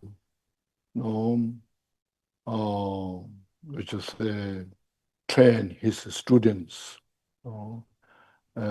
praise about their good qualities, and if they make mistake, so you are making this mistake, pointing out the mistakes, so avoid those. For example, one mistake, he said, one time he sent, you see, 55,000 disciples in Mount Kailash area. You know Mount Kailash? After many of you know, it's well known, He sent 55,000 disciples in Mount Kailash. One time, a group of monks returned and then met with Jigten Sumgön. They expressed how their practice was successful. They were so happy. Especially one kind of well-known teacher called Nakshopa, his name was. And he said, this time I was so kind of happy that my practice was very successful. And Jigten Sumgön said, oh, wonderful, I really admire that. Especially illusory practice, everything's illusion, nothing but illusion, So he said, my illusory practice was so productive. I'm so happy about it. And Jigten Sumgön said, I admire that, wonderful, he was wonderful practitioner, so great. But you have something, there's some gossip about you, And then he was furious. So who tell me about that, He should realize, gossip or not gossip, everything's illusory nature, Everything's an echo, So if somebody says good about you, there's nothing to attach. It's just an echo, If somebody's praising you, wonderful, you are so great, it's an echo. There's nothing to attach to that. So Jesus was testing about that to his student, And then he was furious. He was not happy. Who's that one? Tell me, Let me know who's that telling about me, Jesus said, you see now, this is your success of the practice of illusory nature, Then he was very embarrassed, I'm sorry, I apologize, Please give me more teaching about the illusory nature, So you see, need such kind of great teacher, to uproot traditions, mistake, confusions, and then gives the correct teachings. That's why they can improve, step by step. Otherwise, okay, everything's okay, then nothing's happened, 那么呢，今天中共的一个技术上善巧方便的一个功德，就是他能够随时指正弟子所犯下的错误，然后经由这样的指正导引呢，有刺激的、精细的、精密的引导弟子呢，有次第的一步步的改正自己的错误，然后同时迈向成就解脱之道。那有一次他曾经派过55000个大弟子们去这个猫开来，就是刚仁波切峰这个山去修学。那有些修学回来有成绩了，就跟上师报告一下。有一个叫做那从巴的一个弟子跟吉田松坤尊者报告说，我修的是幻身法，我修幻身法已经有成就了，小有成就，已经领悟了，了悟了，证悟了啊！我是一切现象诸相呢，如梦幻泡影，了不可得。然后这时接尊者就跟人说，你知不知道有人其实在背后讲你的一些闲话、一些坏话、不太好听的话？那知道这个弟子听说谁在讲我的坏话，一下子就生气了啊！可见他非常在意别人在背后讲他的坏话，因为这个如幻的修法就是一切别人称赞你的，批评你的东西，就像山谷回应一样嘛，它是了不可得，是空的啊，你不需要在意。可是连这个假的新闻还听之下，知道别人在背后讲他的闲话跟坏话，他就生气了。可见这个，这还是修法不得成就吧？那这个直接说就是，你看，你说你有成就，这连一点点的这个空谷回应你都不能够忍受，所以这证明你要改过。所以直接松棍尊者就具有这样的一种特质，他能够随时随地指出这个弟子们犯下的过错，经由这样的指正呢，慢慢的有次第的引导弟子趋向佛道的修正。Is what? Break? Half an hour? Yeah, okay, no 10 minutes. Short. Okay. Short, half an hour.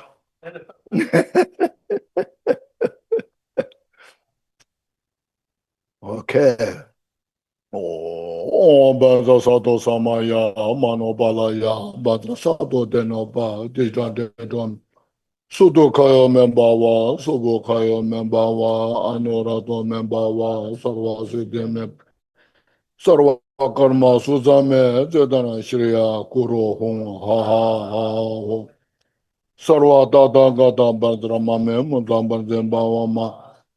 Sato a Baza Sato Samaya Mano Balaya Baza Sato Dinoba Dedo Membawa Soto Kaya Membawa Zubukan Anorada Membawa Sarva Zede Me Prayata Sarva Karma Sutame Zedan Shriya Guru Hong Sarva Tata Gata Badra Mame Manzambar Zembawa Ma Sato a Badra Sato Samaya Mano Balaya Bata Sato Tinanda Madani Gomin Membawa Subukayo Membawa Anorato Membawa Sarva Sekini Karma Suzame Zedan Shriya Kuro Hungo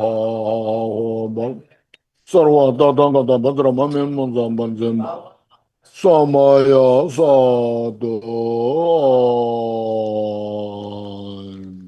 naked bread. Back at 4:30. Then we have half an hour Q&A and dedication in the half an hour. Yeah, it will end at 5. Those in the Zoom, please type your question to Zoom. Yeah, those in the Zoom, we will try to get the link for the jewel ornament. Few of them asked for the Chinese book, so we'll try to get the link, see where to buy, how y'all can buy this book.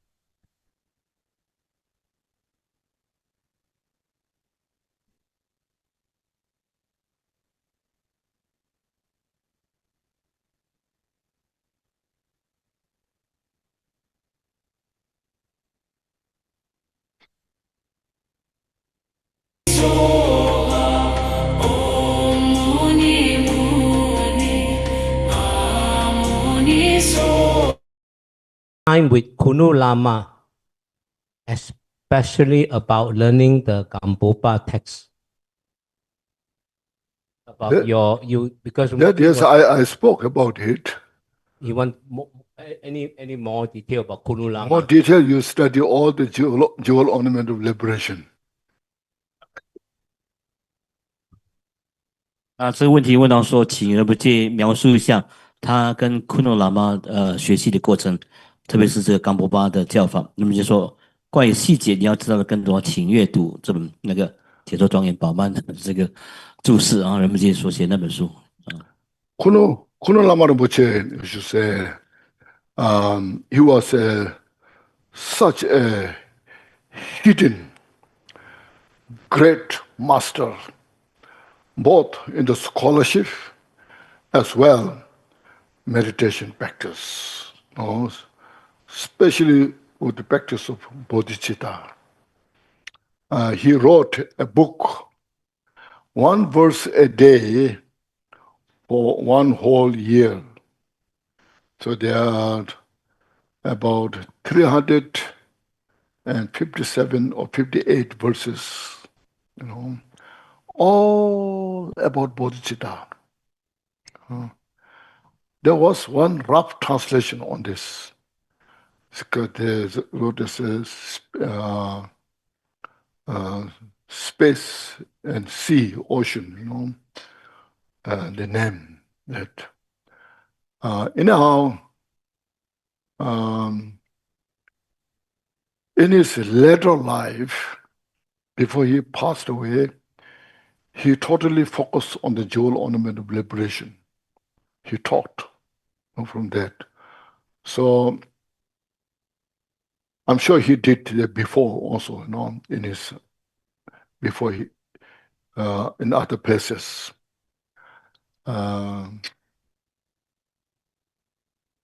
So he put so much emphasis on the jewel ornament of liberation. And he said, if you study jewel ornament of liberation and study well, there's 21 chapters, understand all the 21 chapters each. And then each chapter there's a summary of that particular chapter, you know. There may summary maybe like say 3 topics or 5 topics or 7 topics each, you know. And if you could reflect on those, and then you can consider that you understood sutra system of the Buddha's teaching. 这位昆顿喇嘛仁波切呢，他是一个隐藏的一个大师，就是一般他的内密的正量呢，都不太为外人所知啊。人们就说他在教正方面，就是教理的修学以及内在的正量方面都是有成就的一个大德哈。特别是菩提心的修正方面呢，更是有修有证。他曾经著作过一本叫做《一日一记》的菩提心的记诵就是每一天1年里面每一天就是看一页一个寄语去修持，一共有357就是58个寄语，每一年1年你看每一天都可以看一页，那应该有被翻译成其他的语言，翻译的名称叫海天一色吧，这类似的。在这个昆顿喇嘛临终前，他主要修学的论著就是这个解脱庄严宝。他说，根据昆顿喇嘛说，这个21品嘛，或者也是21章解脱庄严宝论里面21章，每一章之后都有一个小节。他说，只要你把握这个小节里面的内容，你可以算是通达显教的一个行者了好好的修学这个解脱庄严宝论是非常重要的一件事情啊。He was born northern part of India, Himalaya, very close to Tibet. Actually, say like border, you know. So when he was young, so his mother wish and what she wanted is an effort is put him in the monastery. So he was in the monastery. He studied early on, reading, writing, all this. And then somehow he got opportunity to study Sanskrit. And his Sanskrit was so great. Even there's some Indian scholars of the Sanskrit said they don't understand enough how he understood. It was such great, that kind of Sanskrit language, you know. So when you come to Sanskrit words, then he can explain, and you can get so much benefit from that.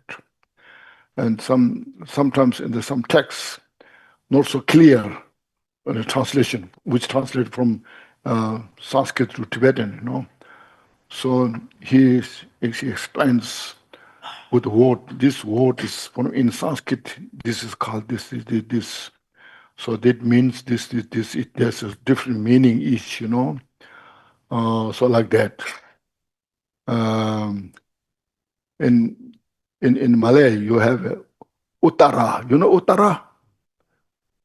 I asked Jason what that means, you know. This is the north. Uttara, you know. It's called Uttara. Have you heard of Uttara Tantra? Have you heard of that? Uttara Tantra is one of the teachings that taught by Maitreya to Asanga. There are 5 treaties, 5 treaties of Maitreya, which talk to Asanga. The last one, Uttara Tantra, is very important text. It talks all about Buddha nature. No? So that name of the text is called Uttara Tantra. You know? So the Uttara has many different meanings. So, it's called North, and also it's called Supreme, above, and also later, Uttara Tantra, later, and it's North, Supreme, we call Lama, Lama, Guru, Lama, so Uttara, Gyur Lama, in Tibetan translation, Gyur Lama, Uttara Tantra, And the Tantra, also he explains, usually we call Tantra, Tantra text, this is Tantra. Tantra is also, called commentary, also you say translate this. So he has such a great scholarship of Sanskrit understanding how to translate those things, And then later he went to Tibet, both in the Central Tibet, Eastern Tibet, all different places, meeting all the well-known teachers, receive teachings, and then he became such a great practitioner. He always meditate, teach, study, meditate. Then later in the early, maybe late 50, early 60, he came back to India, and then he talked a little bit here, there, but mostly dedicated in the retreat. Now, how he did retreat? He become basically he become a well-known great teacher. So many monks, teachers, they go to him and receive teachings, requesting teachings. So what he did is he went to a Hindu temple. Nobody knows about him. He sit next to the temple, in the corner of the temple. He meditates there, and nobody disturbs. That's what his retreat. We go to retreat, try to go to the cave, somewhere in the Himalayas. Let's go there, But he did in the Hindu temple. That nobody knows, who is that is. And he just stay in the corner of the house and meditate there for many years, But then, because of later, many different teachers went to see him, including the Dalai Lama. You see, Dalai Lama highly respect him. Received a lot of teachings from him. Especially Dalai Lama said he received his writing of the Bodhicitta, the text. And Dalai Lama one time he gave their transmission when he was in Bodh Gaya. I was there. So I got such a benefit from this, the practice of bodhicitta. We as a Mahayana practitioner must pay strong attention on the bodhicitta practice. It gives you such great courage. You will achieve real fearlessness nature from bodhicitta. And great wisdom. And strength, compassion. Those all excellent qualities can you receive from this bodhicitta practice. That's why he just focus on that practice. Because bodhisattvas, they practice bodhicitta, conjunction with the emptiness. So bodhicitta practice with the emptiness realization, then bodhisattva has no fear to go anywhere. When you have experienced this practice, you have to experience, So sometimes in Theravada, they don't emphasize so much emptiness. Of course, we all have emphasis on the selflessness, There's no self. We all agree there's no self.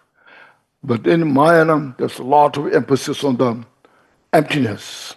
And Theravada, they say, once you're free from samsara, where you want to put so much emphasis on the emptiness, But then say, the Bodhisattva in the Shantideva text mentioned, the great Bodhisattvas, out of seeing, out of great wisdom, they see the suffering of the sentient beings, and they're going to the lower realms, like hell realms. They go there, have no fear, no expectations. It's because of the realization of the emptiness. So don't abuse so much about the emptiness realization, So these are very important point. So this emptiness, as we'll discuss later, later part. But this we understand through the impermanence, which we'll discuss tomorrow, Impermanence is such an important point. Then you can see how everything is changing. Because everything's changing, then you see there's nothing is permanent. Nothing lasts long. And that gives you, by that understanding, gives you no fear. Yes, the nature is that. There's nothing to lose. No expectation. No fear. So anyway, this really showed Kunu Lama Rinpoche. He was that great teacher, He put so much emphasis on jewel ornament of liberation.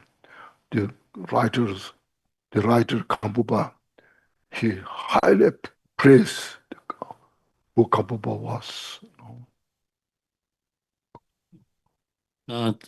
这位库努拉玛仁波切呢，他是出生在北印度靠近西藏的边界的这个地带。那从小开始呢，他的母亲就发愿把他送去这个寺院出家。那出家不久呢，他很精通于各种文字的书写跟学习，特别是梵文呢。他的梵文精通到那些印度的学者都自叹不如比如说从梵文翻译成藏文的一些典籍呢，一些由于句意意思不太清楚的地方呢，他能够辩解的非常的精辟。比如说那个文字跟文字连接的结合的时候是什么意思在不同语法用这个字的话是指什么意思？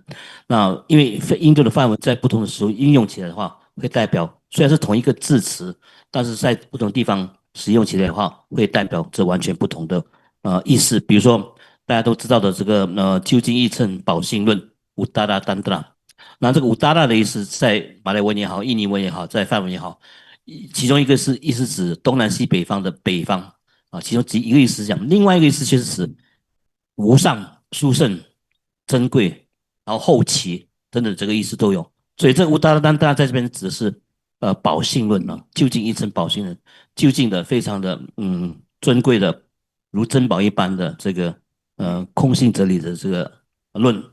那丹达一般说是密续嘛，可是在这边不翻成续，因为它是一部论除了是密续之外的意思之外呢，这个丹达也可以称之为论或者注释的这个论本。所以这个就是梵文在不同地方会有不同的意思的这个库鲁拉玛精通这方面的梵语的语法的运用，跟不同的地方不同的意思的这个解释。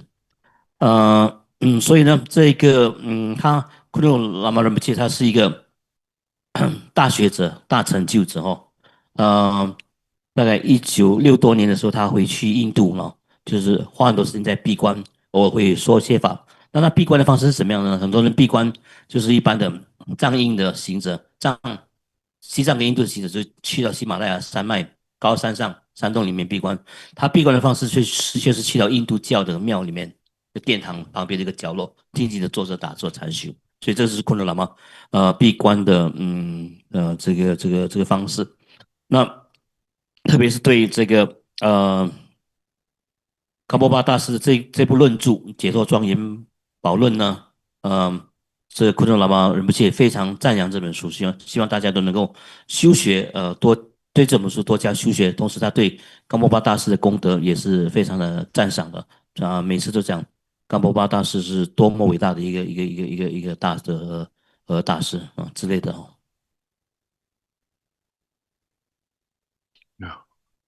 对对，还没有讲完，包括观音尊者，观音尊者就是我们大家知道，观音尊者就是曾经在人们界受过一次法，就是也是观音尊者讲过说，这个对大乘行者来说，菩提心的修学跟证悟是非常非常重要的。那库诺喇嘛在这方面呢，贡献良多，非常的伟大的一个大修行人、大学者。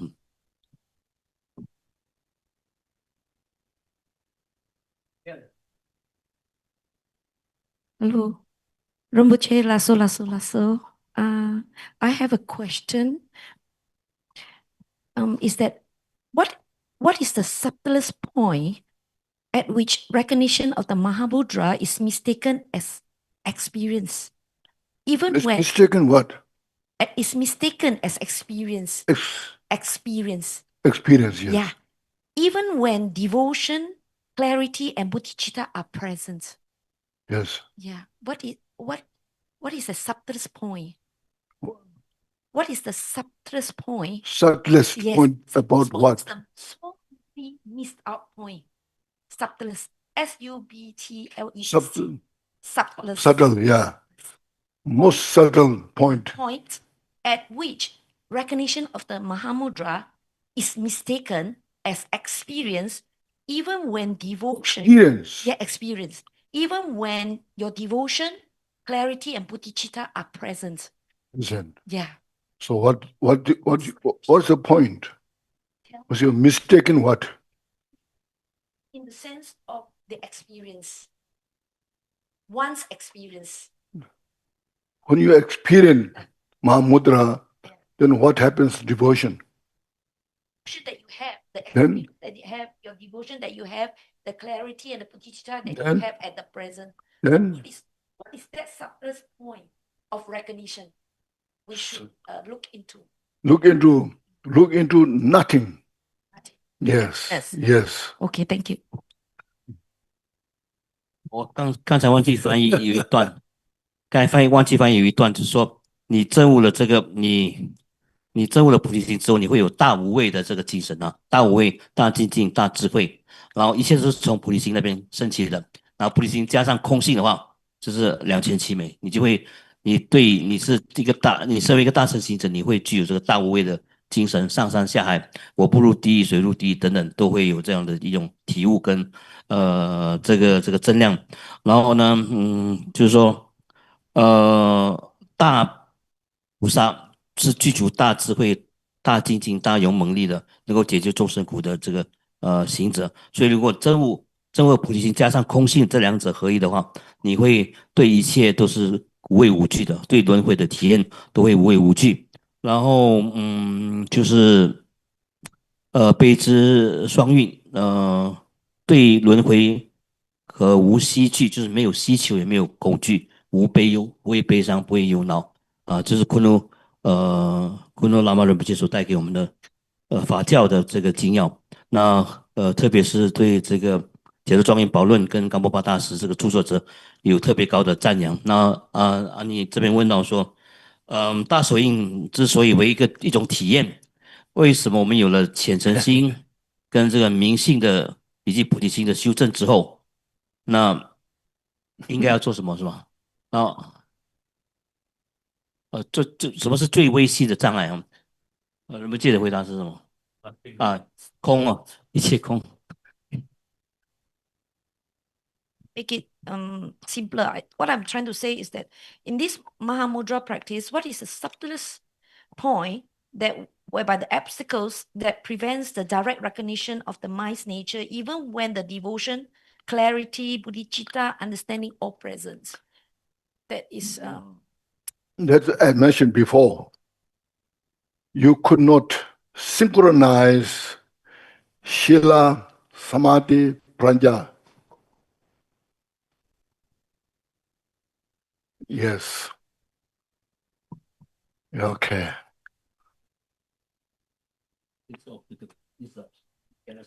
Yes, you could not synchronize. cannot emerge together. 接切 Yeah, that's the obstacle. 那个就是障碍，障碍升起是因为你不能够整合，或者你不能把这个戒定慧三学放在一起修，不能同时证的这个三学，三学不能够具得啊，就是大障碍了哈。仁波切 Yes. What is the difference and common ground of Mahamudra, Dzogchen, and Mahamanyamika? These three. What is the difference? Mahamudra, Dzogchen, and Mahamanyamika. Yes. What are the difference between these three? If you know one well, then you know all.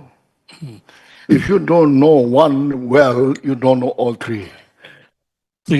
这个问题问说，请问上师，大手印、大圆满、大众观的异同点？那我们就回答说，如果你知道这三者其中一个的话，你知义就全得；你知道这个全部，你就知道知晓。如果你知道连一个都不记不住的话，这三个你都会不清不楚哈。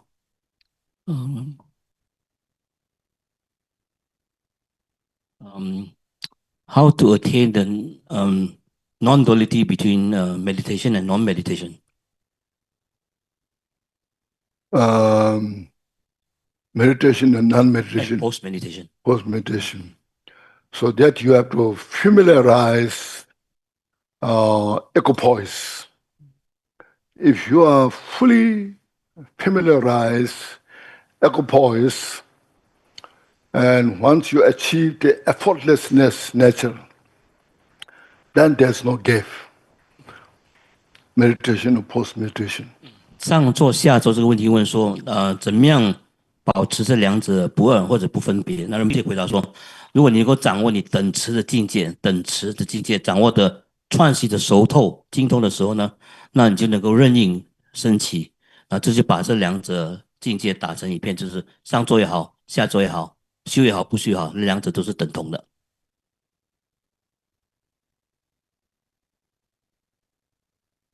How to differentiate between the sign of shamatha in Mahamudra?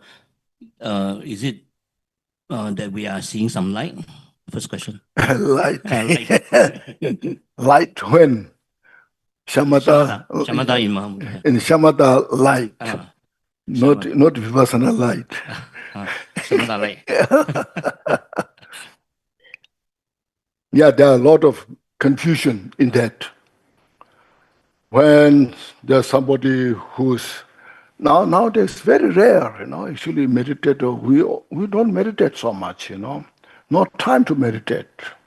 Our life is so busy, distracted.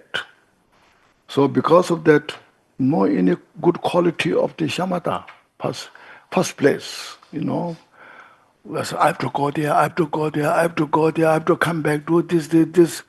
How you can expect good shamatha within that kind of distraction? No. Shamatha is you have to sit in one place, settle down, for days, months, and years.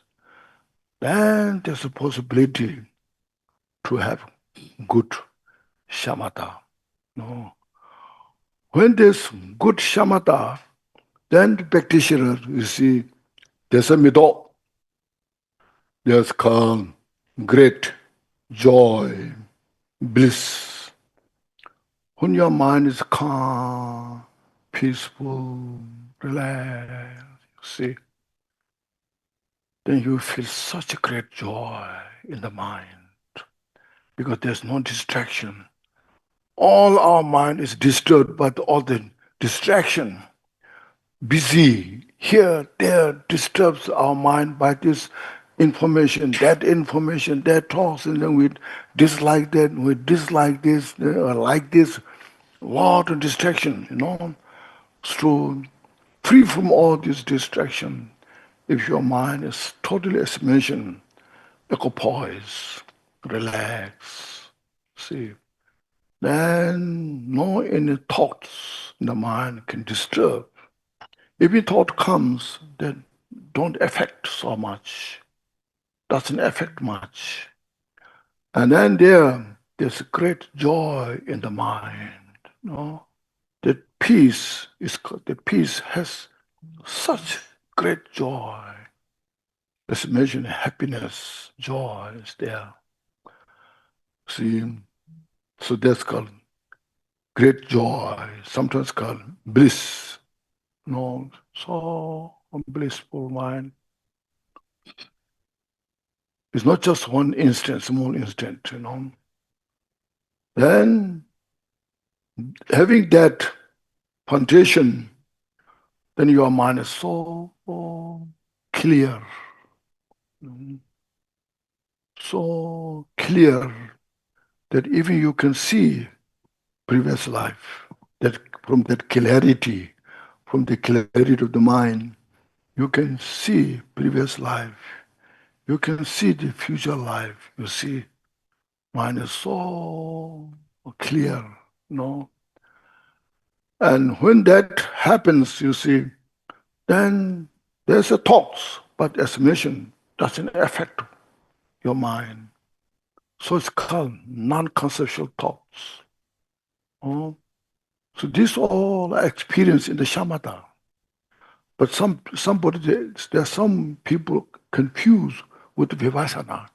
They say it's vipassana, It's not a vipassana. It's still a shamatha. See, anybody can achieve it in the samsara.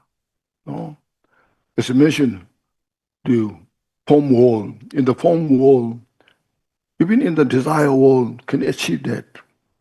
Form world definitely will achieve those things. A lot of people, as I mentioned, they're confused as vipassana. This is vipassana, this, this, that. But it's not vipassana. It's still in the samsaric mind. And when you say, having experienced these meditation in the shamatha, then you see the special insight. It's called real vipassana. Now that I don't know, there's a lot of vipassana, I don't know how much vipassana they experience, But real vipassana is then you see, you transcend all those experiences. These experiences are just temporary. When you really realize the vipassana, then it's something that like seeing this nature of the space, then will never disturb your mind. So first you see, as I mentioned, you understand about the shamatha, okay? Then after that, then you just go to the vipassana next step. 那人们接着回答就是说呢，这个一般人都误会了，或者是不知道什么叫什么，它止观的止，第一个极止的这个禅修。那很多人认为搞这搞那个就是所谓的极止禅，其实不是的。现在第一个要点要讲就是说，现在人都很忙，到处跑来跑去的，忙忙碌碌的，庸庸俗俗的，那根本不能够安定身心坐下来打坐，更遑论说要有这个什么他的极止禅方面的成就跟这个正量呢，根本没有这样的一个机会，这是第一个要点。第二个要点呢，真正的要修极止禅，止禅要修得好的话，先要找一个地方好好的自在的把身心安顿下来，好好的打坐，好好的这个静坐，然后不只是一天哦，不是1个小时，每一天都这样做，每一个月都要精进不懈的去修持这个止禅。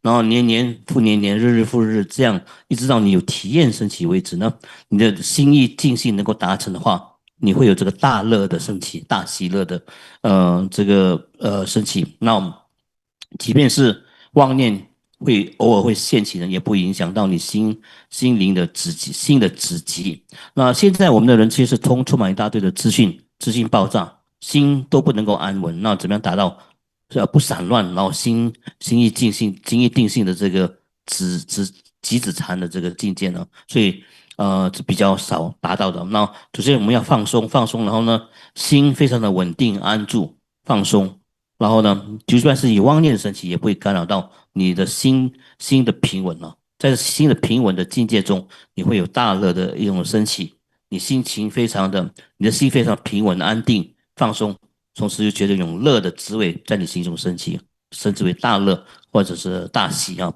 不是一刹那而已，而是无时不刻都能够保证这种乐跟极致结合的这种境界。然后第二种会升起的体验叫做明性或者清明吧。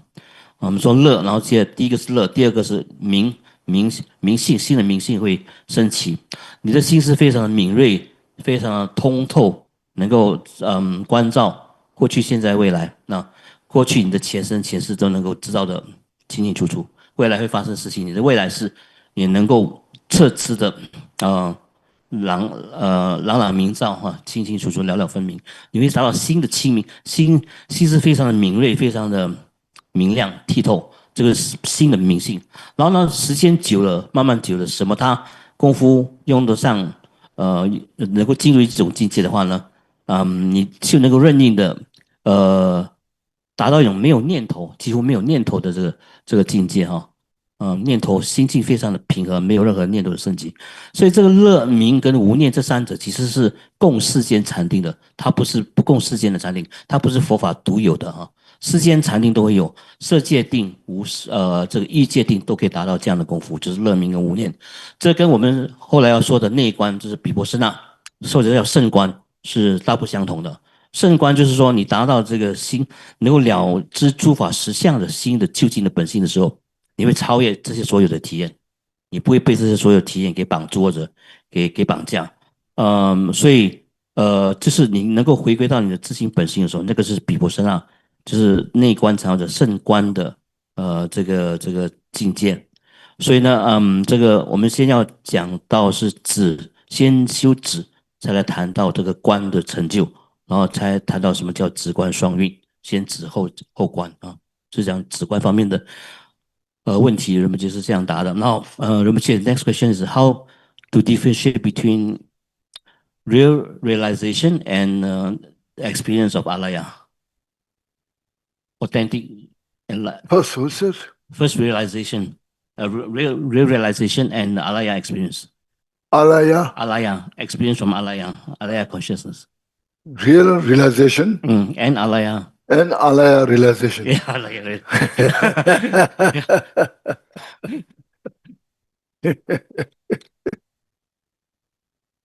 real realization, and looks like alaya realization, something not real. You get that kind of impression, you know. Yeah. Real realization is mentioned through the three training, you know, in the Bodhijaya Avatara mentioned. Shine, how's your Tibetan? Shine Rabdon Dembel, Hadongi. Shine Rabdon Dembel, Hadongi. Nyomo number jumper Shijanes. Say Shine and Hadong. Vipassana. Hadong. No, Hadong, Shine Rabdon Dembel, Hadongi, yes. Then it's this Shine, the Shamatha. No, the Shine Rabdon Dembel. Rabdon Dembel means, how to say, powerful, most powerful, very powerful shamatha, or very stabilized shamatha, we should say. You know? And with that shamatha, samadhi, we should say samadhi, shamatha, you know. And Shinarabdhan Dempa, and possessed. Having possessed very firmly shamatha, and then that by the power of the special insight to that, as mentioned, synchronize, you know, by this synchronizing with the powerful shamatha and with support of the special insight and how to then all the clashes totally obliterate. That's called realization, real realization. And alaya, when you achieve 10th bhumi, you will have a very vague alaya understanding. Yeah, when you achieve 10th bhumi, then you see alaya very vague, like you see elephant in the dark. 那个人们借回答就是真正的修正，真正的有增量的话呢，有自内证的话，必须要界定慧三学齐全并具足啊。那除此之外，在入菩萨行论里面呢，有说，吉天菩萨有说到，如果你有甚深的三摩地，就是甚深的什么他止禅的定境的话，再加上功夫深厚的这个内观或者圣观比波舍那的话，那就能够摧毁一切的惑业跟烦恼，这样才是所谓的真量。如果没有这样的止观双运，止观不能双运，或者有止没有观，有观没有止的话，不能止观双运达到这样不是降伏烦恼，是摧破一切烦恼的功夫的话，那不算是所谓的正量，佛法的正量哦。然后关于这阿赖耶识的这个分别意识的功夫，你唯有抵达到十地菩萨的阶位，你才能够看到阿赖耶的本来面目，它的全貌。你只像是在黑暗中看见一头大象在那而已，微微看到一点它的轮廓啊，不是很清楚。你证到十地菩萨那里，只能看到阿赖耶识的完整的样貌，一点点，那么一点点，还在黑暗夜中看见这个大象一样啊。这是阿赖耶识方面的说明。So complete alaya will see thoroughly when one becomes Buddha. 你完全测见阿赖耶的本性，测见阿赖耶识的原本的样貌，是唯有你当你圆成无上正等觉，完全成佛的时候，才能够达到这样的境界。But there are some conditions, there are some possibilities. When you have such an authentic teacher, guru, and you have such a strong devotion, then sometimes there's a possibility to experience alaya. Sometimes you say when one achieves the first bhumi, that moment can have a glimpse of alaya. So they're different. 阿赖耶方面的证悟跟成就呢，有两种条件吧。有一种可能性，就是你遇到一个具的上师，你有具足这个完全的信心跟虔诚心的话，这两者合一，你就在一刹那间能够瞥见这个，或者获得这阿赖耶识的证悟。然后另外一个就是你在证得菩萨第一地初地的那个刹那。那你可能会有一刹那间呢，升起这个阿赖耶识的正悟跟正量啊，也是有可能的。Okay. 好 Everyone is good? Got some benefit? 大家获得法益吗？法益上受用有得到吗？ Okay. No, you lead dedication prayer. Jason. Who?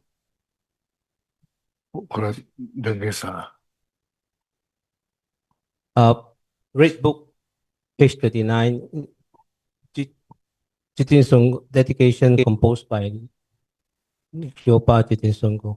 The Zoom is also there's a share screen, and also in Chinese also, in English. So we start, yeah. Glorious, holy, venerable, precious, kind root and lineage Lama, divine assembly of Yidam and assemblies of Buddhas, Bodhisattvas, Viras and Viranis, Yoginis and Dakini, dwelling in the 10 directions. Please hear my prayer. May all the virtues collected in the 3 times by myself and all in samsara and nirvana, and the innate roots of virtue, not result in the 8 worldly concerns, the 4 causes of samsara, or ripen as the state of a Sharavaka or Pratika Buddha. May all mother sentient beings, especially those enemies who hate me and mine, obstructors who harm, maras who mislead, and the hordes of demons, experience happiness, be separated from suffering, and chiefly attain unsurpassed, perfected precious Buddhahood.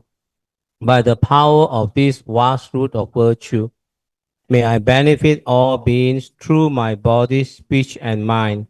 May the afflictions of desire, hatred, ignorance, arrogance, and jealousy not arise in my mind.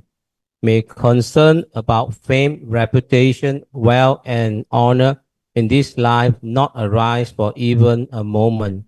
May my mind stream be moisture by loving kindness, compassion, and bodhicitta, and through that may I become a spiritual master with good quality equal to the infinity of space. May I gain the supreme attainment of Mahamudra in this very life. At the time of death, may the suffering of severing the life channel not arise. May I not die with negative thoughts. May I not die confused by wrong view. May I not experience an untimely death. May I die joyfully and happily in the great luminosity of mind as such, and the pervading clarity of Dhammatta. May I, in any case, gain the supreme attainment of Mahamudra at the time of death or in the bardo. Thank you, Rinpoche. See 感恩大家，谢谢。 you all 10 a.m. tomorrow. 明天早上10点见。